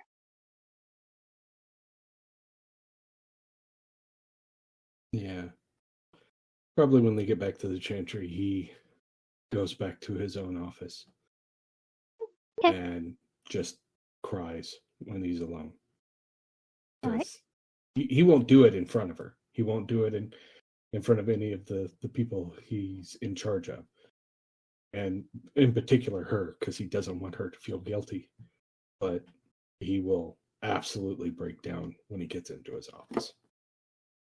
Okay. Now, moving on. Been a couple of weeks, and you are moving out of the Clearwater Chantry. Is it just the two of you, or have you decided to take Jerry along? I think we can, if Jerry wants to go, certainly. And of course, he's already talked to Alma about moving and bringing her assets as well. But yeah, we'll take Jerry if he wants to go. Okay. Yeah, Jerry will accompany you. He will say that he is more than willing to go along with you and serve you as a new Domitor if you choose to take him as a ghoul, or if Maddie would like to take him as a ghoul, since his the Clearwater Chia, blah blah blah, not here anymore, blah blah blah. Yeah, he will be taken as a ghoul service of the Chantry in Philadelphia. And no, he will not be taken as Maddie's ghoul because she is too young to have a ghoul. Okay. I do have a question. Do you plan on blood bonding him, or do you want to keep him as an independent ghoul? As close to independent as you can. Okay. Because as a Tremere, you are capable of doing that. Yeah. He'll try and keep him as independent as he can. Awesome. You take Jerry with you. He is, for mechanics' sake, he's going to be your 3-dot goal.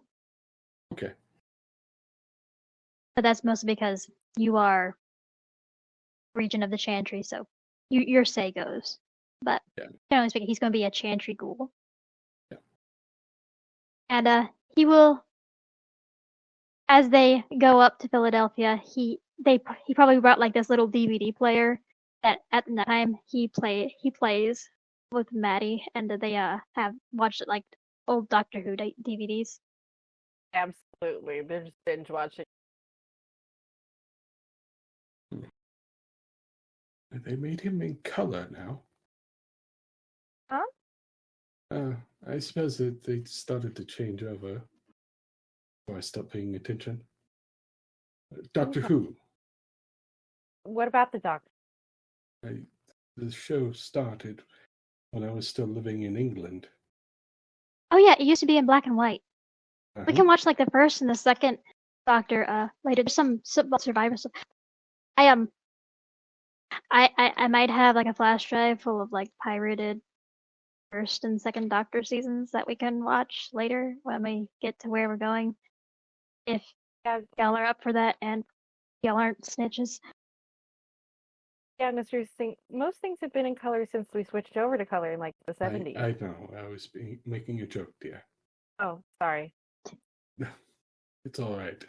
I believe John Pertwee was Doctor when I stopped seeing it. I think that's the last time I saw it. Ooh, we need to update But you, Jen sir. is my favorite. Well, They made the poor Scotchman have to be English. Poor man. well, Jerry will nod, but then he will probably be dropped off at the Chantry location. He'll give a nod to both of you, and then he will kind of wave at the person driving both of you to where y'all are going to be meeting Benny. Yes. I'm so excited. Benny, acting sheriff in Bruja Primogen. You have been asked to meet with Regent Jonathan Islington in order to help facilitate his introductions of his new child to the new Prince of Philadelphia.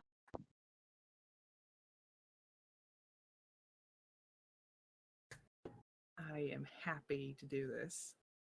So happy. where do we meet her?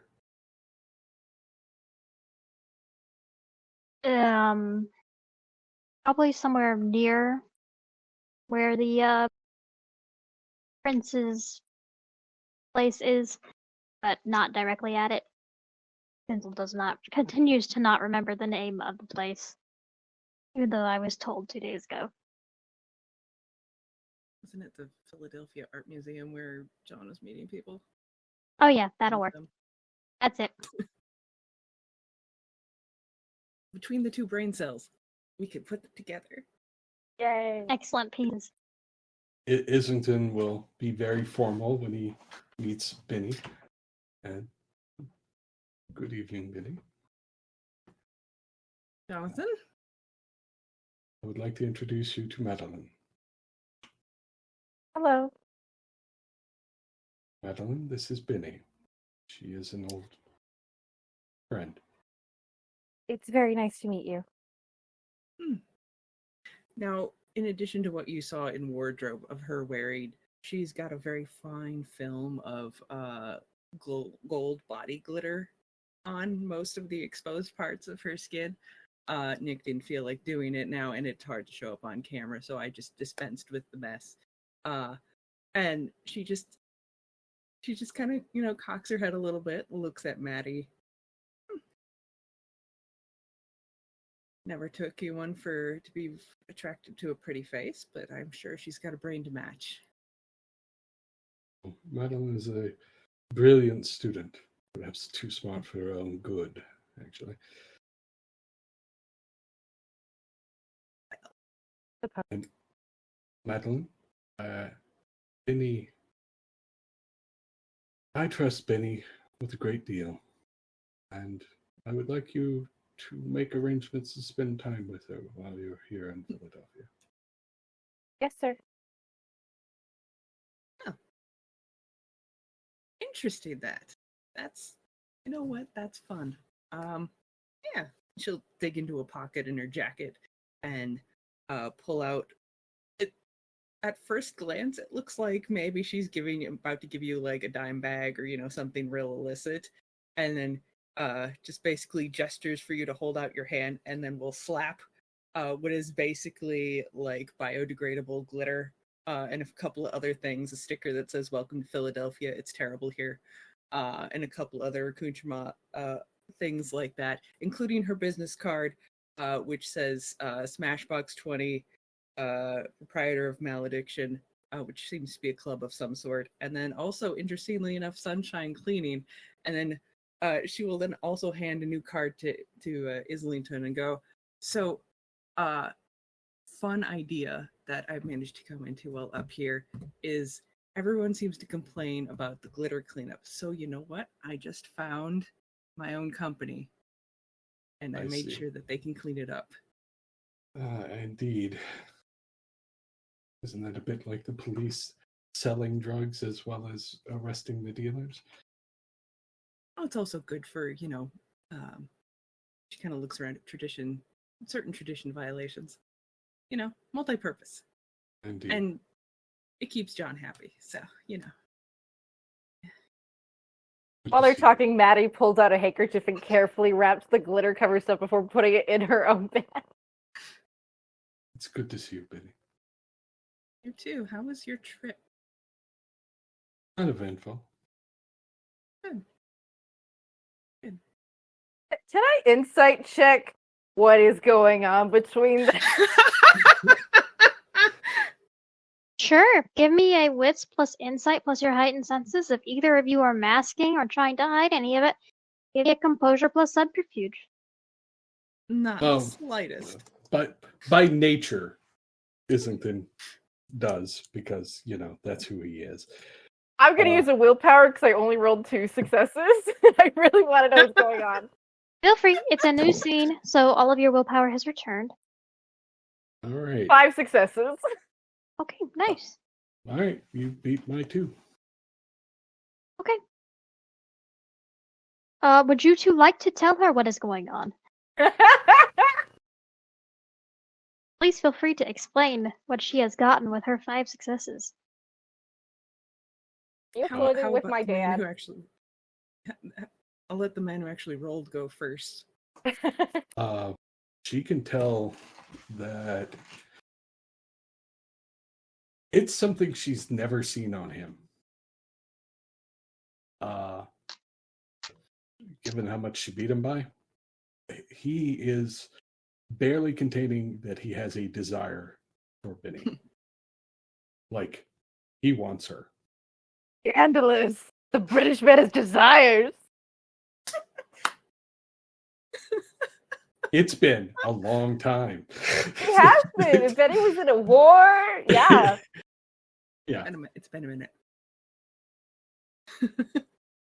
Yeah, and there is just this undisguised, like, Madeleine probably saw Benny, like, literally, like, check him out from, like, stem to stern when they first walked up, and she likes what she sees. It's not hard to tell.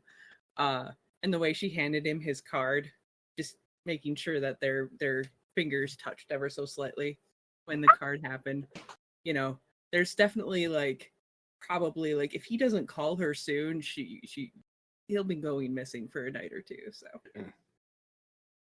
Maddie just looks between the two for a moment but says nothing and just watches them continue to talk.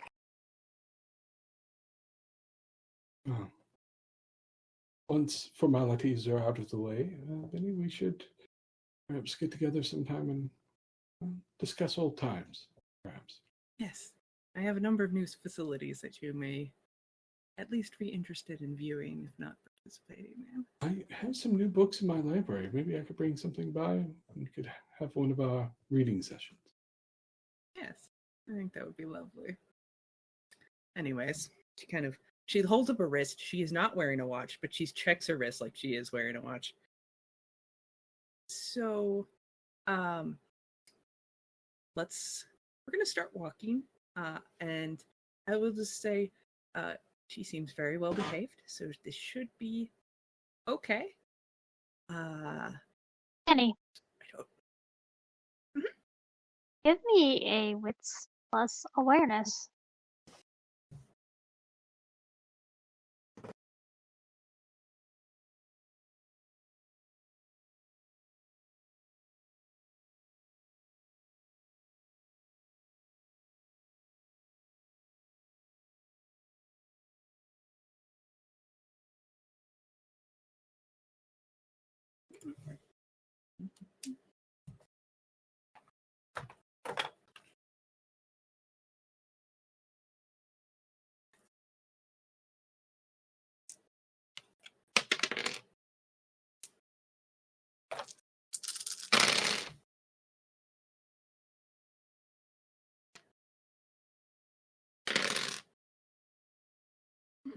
all right, 3. Apparently I'm distracted. Maddie's eyes are incredibly familiar. From the shape of them to the color. They seem a little whiter and more innocent, which is why you didn't catch it at first.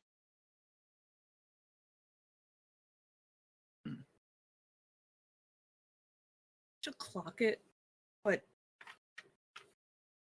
not really realizing anything. She'll just kind of be like, she'll earmark that to ask Islington about later, although I'm not sure that will be a thing that will happen later. But, Might be a that's little what she's going to think. distracted later. Yeah. Oh, well, yeah, and that among other things. She will stow that in the back of her brain because she doesn't, it seems familiar, but it doesn't seem terribly important right now.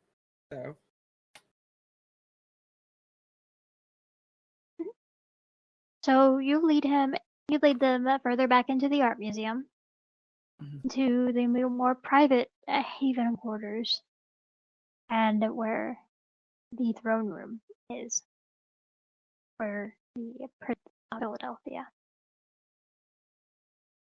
Before And as they are walking. approaching the door, would you like to give them any warnings, Benny? Or would you like to check to make sure that Alicia is there?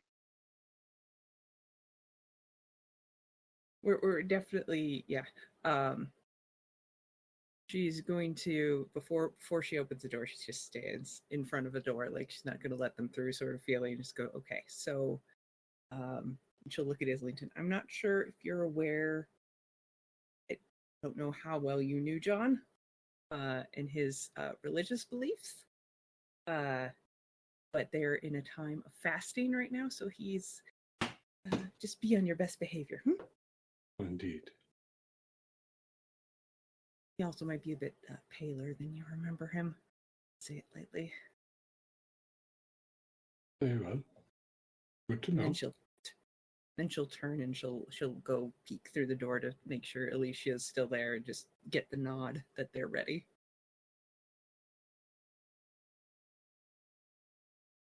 John, you have received a letter ahead of time from Regent Johnathan Islington that he is going to be returning. Saying what it says, I did not read it. I have been gooey-brained. But more or less giving you the warning that he is bringing up his child to be in a part of your city.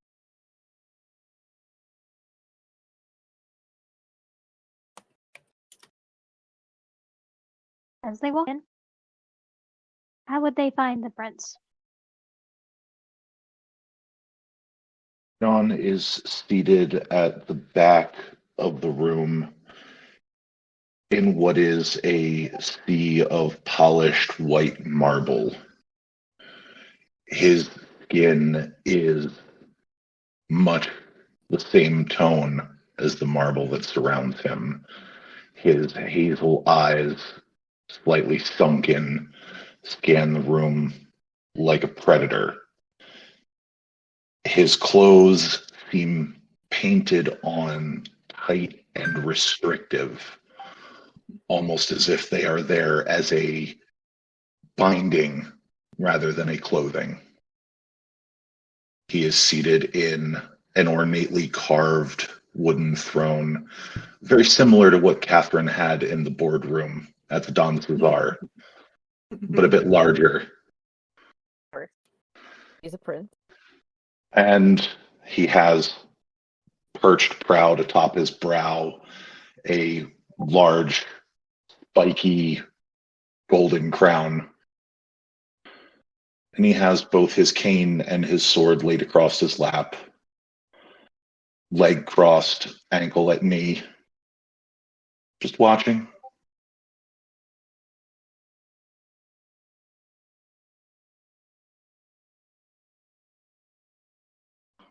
And who did they notice at his side? Keeper. Alicia is standing to one side of the throne, very clearly standing, not seated, the way that the prince is. She looks much the same way that Islington would recall. About 5'9", fairly curvy, dressed like a lampshade. Her hair and her face are covered as they typically are by the hijab and niqab that she affects.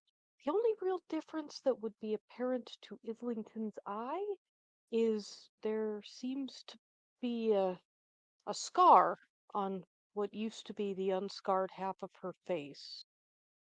Very clearly visible, even though only a small line around her eyes is still visible. It is in the upraised sort of blue indigo shade that would clearly mark it as being a particular gift of blood sorcery. It appears to be John's initials. When Benny gets them into the room, she'll just kind of give a bow to John and Alicia, and then she'll just turn, she'll smile reassuringly at Benny, and then just give a good luck look to Islington as she turns around, goes up to the other side that Alicia is not on, reaches behind the throne, takes out a shotgun that she slings over her, and then just puts a hand on top of the chair and just is going to be quiet now. But it's a statement, so, there you go. Islington will approach and sort of indicate that Madeleine should stand a little behind him when he does. And he will bow and say, Your Grace, Keeper, it is a pleasure to see both of you again. Regent, it is always a pleasure to have you in my presence.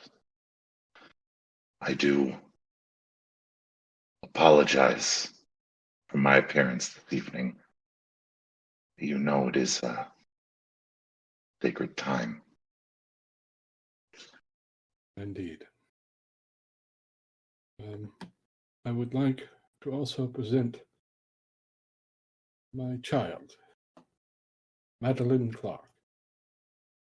Maddie lifts up her chin a little bit, trying to be slightly more confident and presentable, and she gives a curtsy, even though she's wearing pants. She gives a curtsy anyway, and then nods respectfully, and then just kind of awkwardly stands.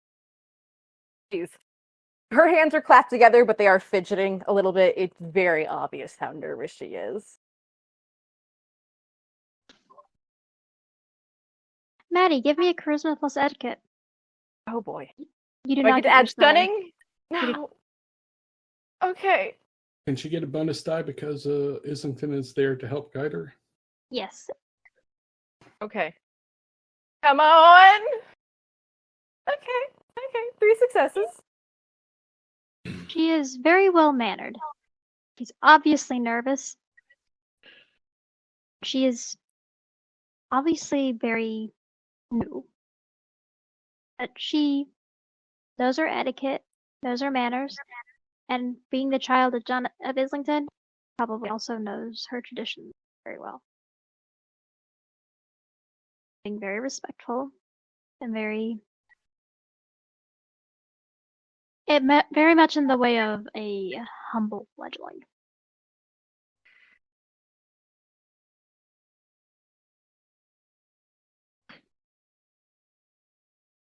Then you don't mind if I ask your child a few simple questions, do you? Do not mind at all. Madeleine is an excellent student. Quite right. I expect nothing less from the child of the great Jonathan Stanley Islington. And he'll slowly pan his head over to Madeleine. His movements are like a shark.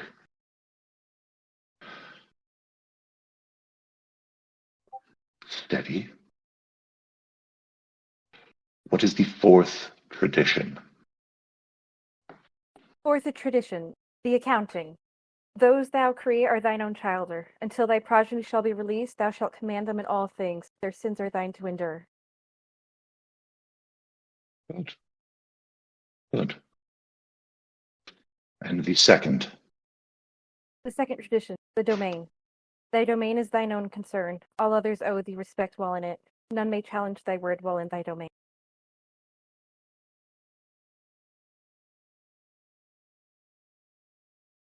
Sixth. The sixth tradition, destruction. Thou art forbidden to destroy another of thy kind. The right of destruction belongeth only to thine elder. Only the eldest among thee shall call the bloodhound.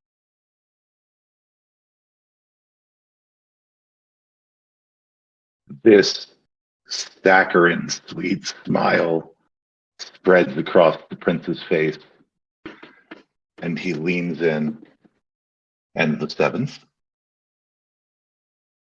There's only 6. And you'll hear the prince cluck and suck his teeth and shake his head and look over at Islington. You've been laxed in your teachings. No. You don't have to worry about being caught. You don't make the mistake in the first place. Now there's the Islington I remember. Don't worry, hon. I'm sure one of the other fledglings will teach you the seventh tradition. And if they don't, I will. It's a bit of a joke, an icebreaker, child. The seventh tradition is don't get caught. I see. But for now, it might be best if you just follow Islington's, don't break the rules at all until you figure out that one. Alicia and Otherwise, John, give me a wits and awareness. Copy. You have heightened senses. You may add your aspects rating. Here we go! I can add my full Auspex rating. If you have heightened senses, yes. Okay. Here we go! Wait. if this is about to be the reason that Benny gets Auspex because she needs to spot shit before John and Alicia do, then I'm okay with this. He knows a guy. I know Make sure to tell me your results, because both of my hands are occupied with ripping up paper. That is a 6 with a crit. Ooh. Oh. 1, 2, 3, 4, 5. I'm half tempted to 7. spend willpower because with the amount of dice I was rolling, that's really not a lot of success. That is 12 with a crit. Jesus Well, Christ. Oh my god! Both of you superseded the difficulty. As Maddie looks up at both of you with those wide, innocent eyes, as she asks what the seventh tradition is, and asserts that there's only 6, you recognize the shape and the shade. You didn't catch it immediately when she came in. And they aren't perfect imitations of her eyes because they're too wide. They're too naive. They're not conniving enough. They're not clever enough. They're not sharp enough. Too round. But physically shaped. The color. They are a rough imitation of Lady Catherine's. You were wise to send warning, Primogen. I might suggest you keep this one a fair distance away from our emissary. You reckon? Indeed.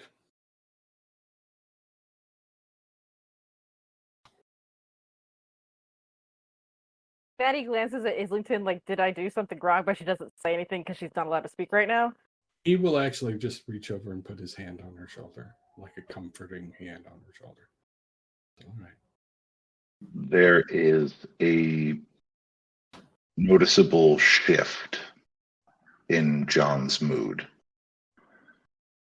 A slight darkening as he leans back in his throne, placing both hands on the arms and just flexing his fingertips into the wood a bit. A slight groan from the rich wood beneath his hands. Yes, I see now what you meant in your letter.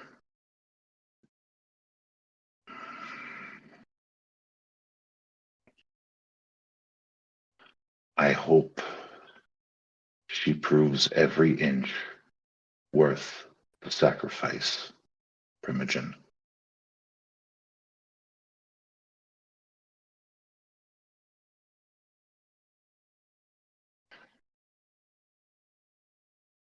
She is her own woman.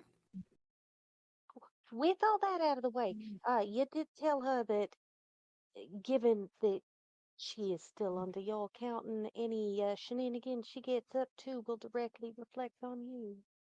I have explained that to her, yes. And you did a good job teaching the traditions, though out of sheer curiosity, does she know the commandments as well, Miss Islington? She does not know the Nodist lore as well as I do. But she is learning.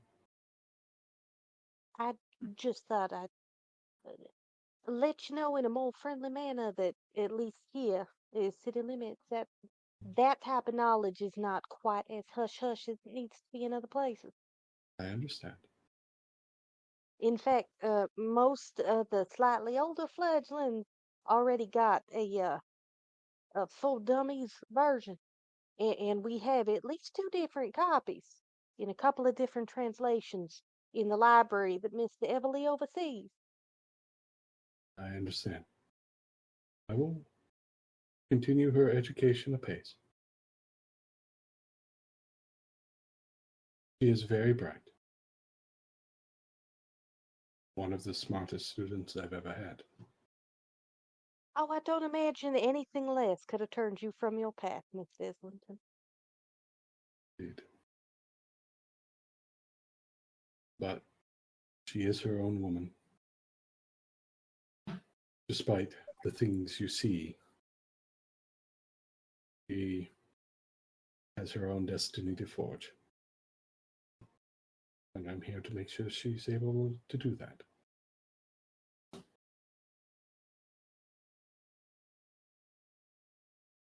He closes his eyes for a moment.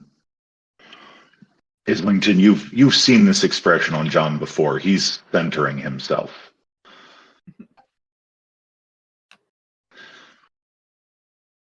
Then allow me the pleasure of granting you hospitality and domain here in Philadelphia, a city where your child may grow and flourish, and where you may find safety in service. I will endeavor to provide a better showing for my clan in this city than what you are used to. Well, you could hardly be worse. So I understand. The bar is literally in the ground. That is a negative. Sheriff, the bar is currently residing somewhere about the 7th level of hell. I understand. And I am here to make amends is the wrong term, but in that neighborhood. To make And a better place. Ms. Clark, just in case the old folks forget, because we will be filling their head with at least the last 7 to 8 months of information about the whole war that we had here. So in case the rest of the old folks forget, you ought to stay out of the underground. It would not be a safe place for you. I will leave it to your sire to explain the whys if he should care to do so. But it would be remiss of me to let you exit these chambers without that warning. Yes, ma'am. Thank you. You are not to proceed into the underground unless you are escorted by myself or an officer of the court. Yes, sir. No friends, no acquaintances, no other mentors may lead you there. Only officers of the court or myself. Understood, sir.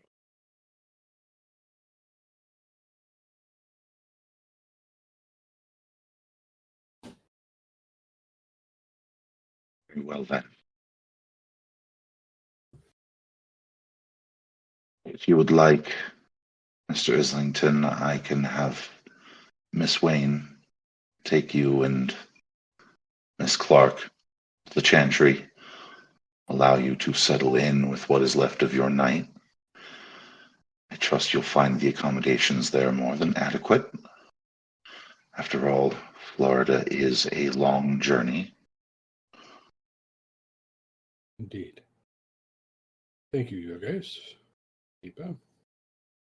It's a pleasure to see both of you again. Pleasure is mine. Be well, Jonathan. You as well. And he will bow and he will do the backing up exit that is both formally correct and tactically correct in this situation. Incredibly so. Eddie just awkwardly walks backwards with him, not used to doing that. Can I ask politely if the two who are exiting and still staring want to roll a wits and awareness to see what they notice? Can I ask Sure. nicely? Yeah. Yeah, Does concealed objects count? Yes. What's an awareness? Uh-huh. you want them to add in their heightened senses? Oh, absolutely. Okay. There's a big dice pool. That's fine. I Islington, critted. don't forget. Prefer it that way. Nice. Islington, don't forget about your potency power bonus. Oh, +1. yes. I 8 forgot with that. the crit. Oh, that works out nicely, actually. So I have also 8 with grit. Oh my goodness! Like Silent Child. So as you're bowing and backing out, you would notice Alicia tucking a rather large, ornate stake that she has been hiding behind the throne for the entire encounter into her clothing. Yeah. And you would That's- probably guess that the stake was not meant for you. Yep. He knows. Maddie has no John's idea. special stick. Mm-hmm. Someone quote that, please. John's special stick. I was going to add that and Islington and Maddie might have noticed this when they first encountered Betty, but she had potence going. She totally had potence going. Alicia didn't get the stick in, and he would have. Maybe we wouldn't take both of them. Putin's buddies! Yeah, no, he wouldn't have shown up without the deflection wouldn't do him anyway, so. Smart. Yeah, no, it was obvious that Alicia and Benny weren't there for y'all. But yeah, he will escort Maddie out of the chambers. Did I do okay? You did very well, my dear. I'm very proud of you. Don't forget that. Mm-hmm.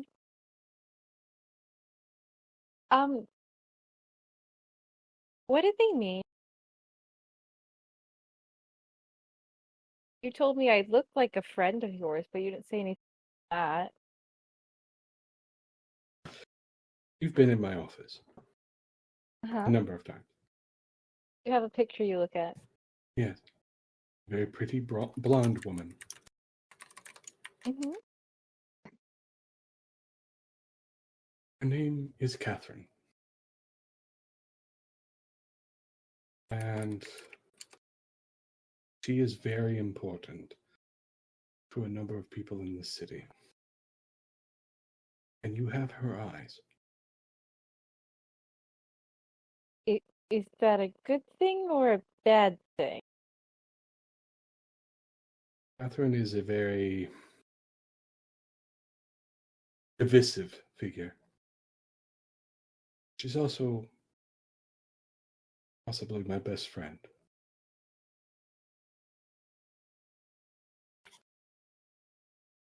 It's complicated. At least glad you have a best friend. You worry me alone.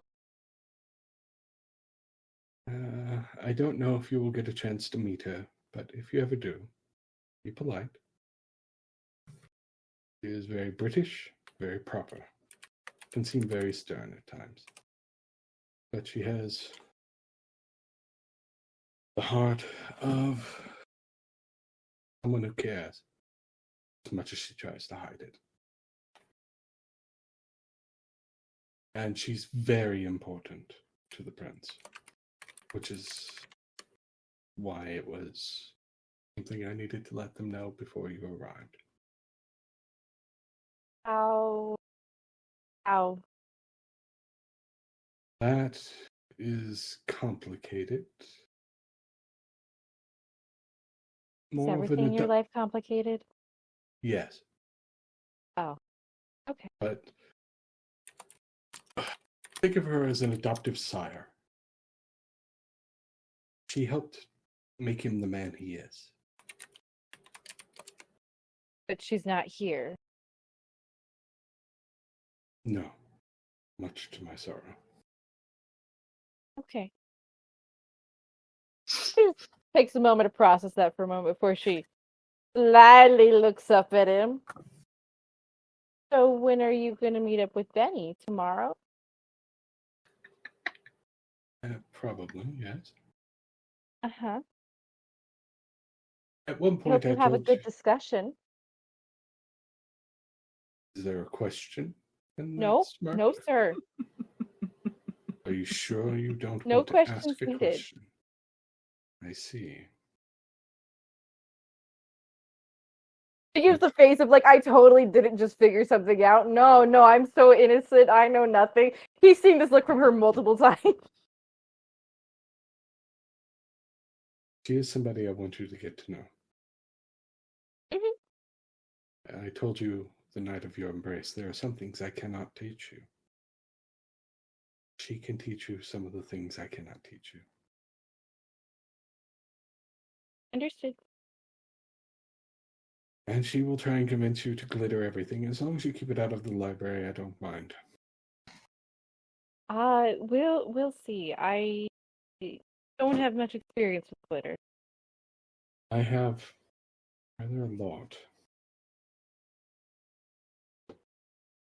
Maddie doesn't say anything in response to that.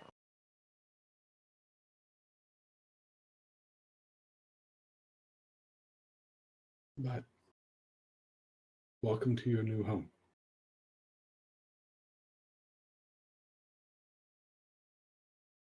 Look forward to rebuilding. Good. First, let's go home and help unpack Jerry, and maybe you can watch. Which doctor was it? The 13th? The old Scotsman. Yeah, it's 13. Okay. 12? No, You go watch him tired. after we gotten done unpacking some things. Okay. You all go back to the steadily building or rebuilding chantry. You find Jerry there. He's sorting through some stuff. It honestly looks like he's been cleaning since he was dropped off there. Because there aren't many Tremere in the city, and he's probably the only ghoul that is servicing the chantry right now. Poor guy. So he's been cleaning, and basically just like wiping down the place, sanitizing everything. Yeah, he's doing a pretty calm, pretty good job. He's avoiding some spots. That there are some very particular wards in the places that he has been very careful to avoid. He seems pretty calm. He's kind of just got a couple of his headphones in as he's bopping along. And he kind of waves at y'all when y'all come in. But I will say that is a good place to end our scene. And I think if you would like, you instead of that random call-in person that we put down as a placeholder for your touchstone, you can put Jerry there if you want. Jerry's my touchstone. Done. Okay. It's gonna hurt. Oh yeah, but touchstones always hurt. They're supposed to. Yeah, this is gonna be great. But yeah, I will end the recording.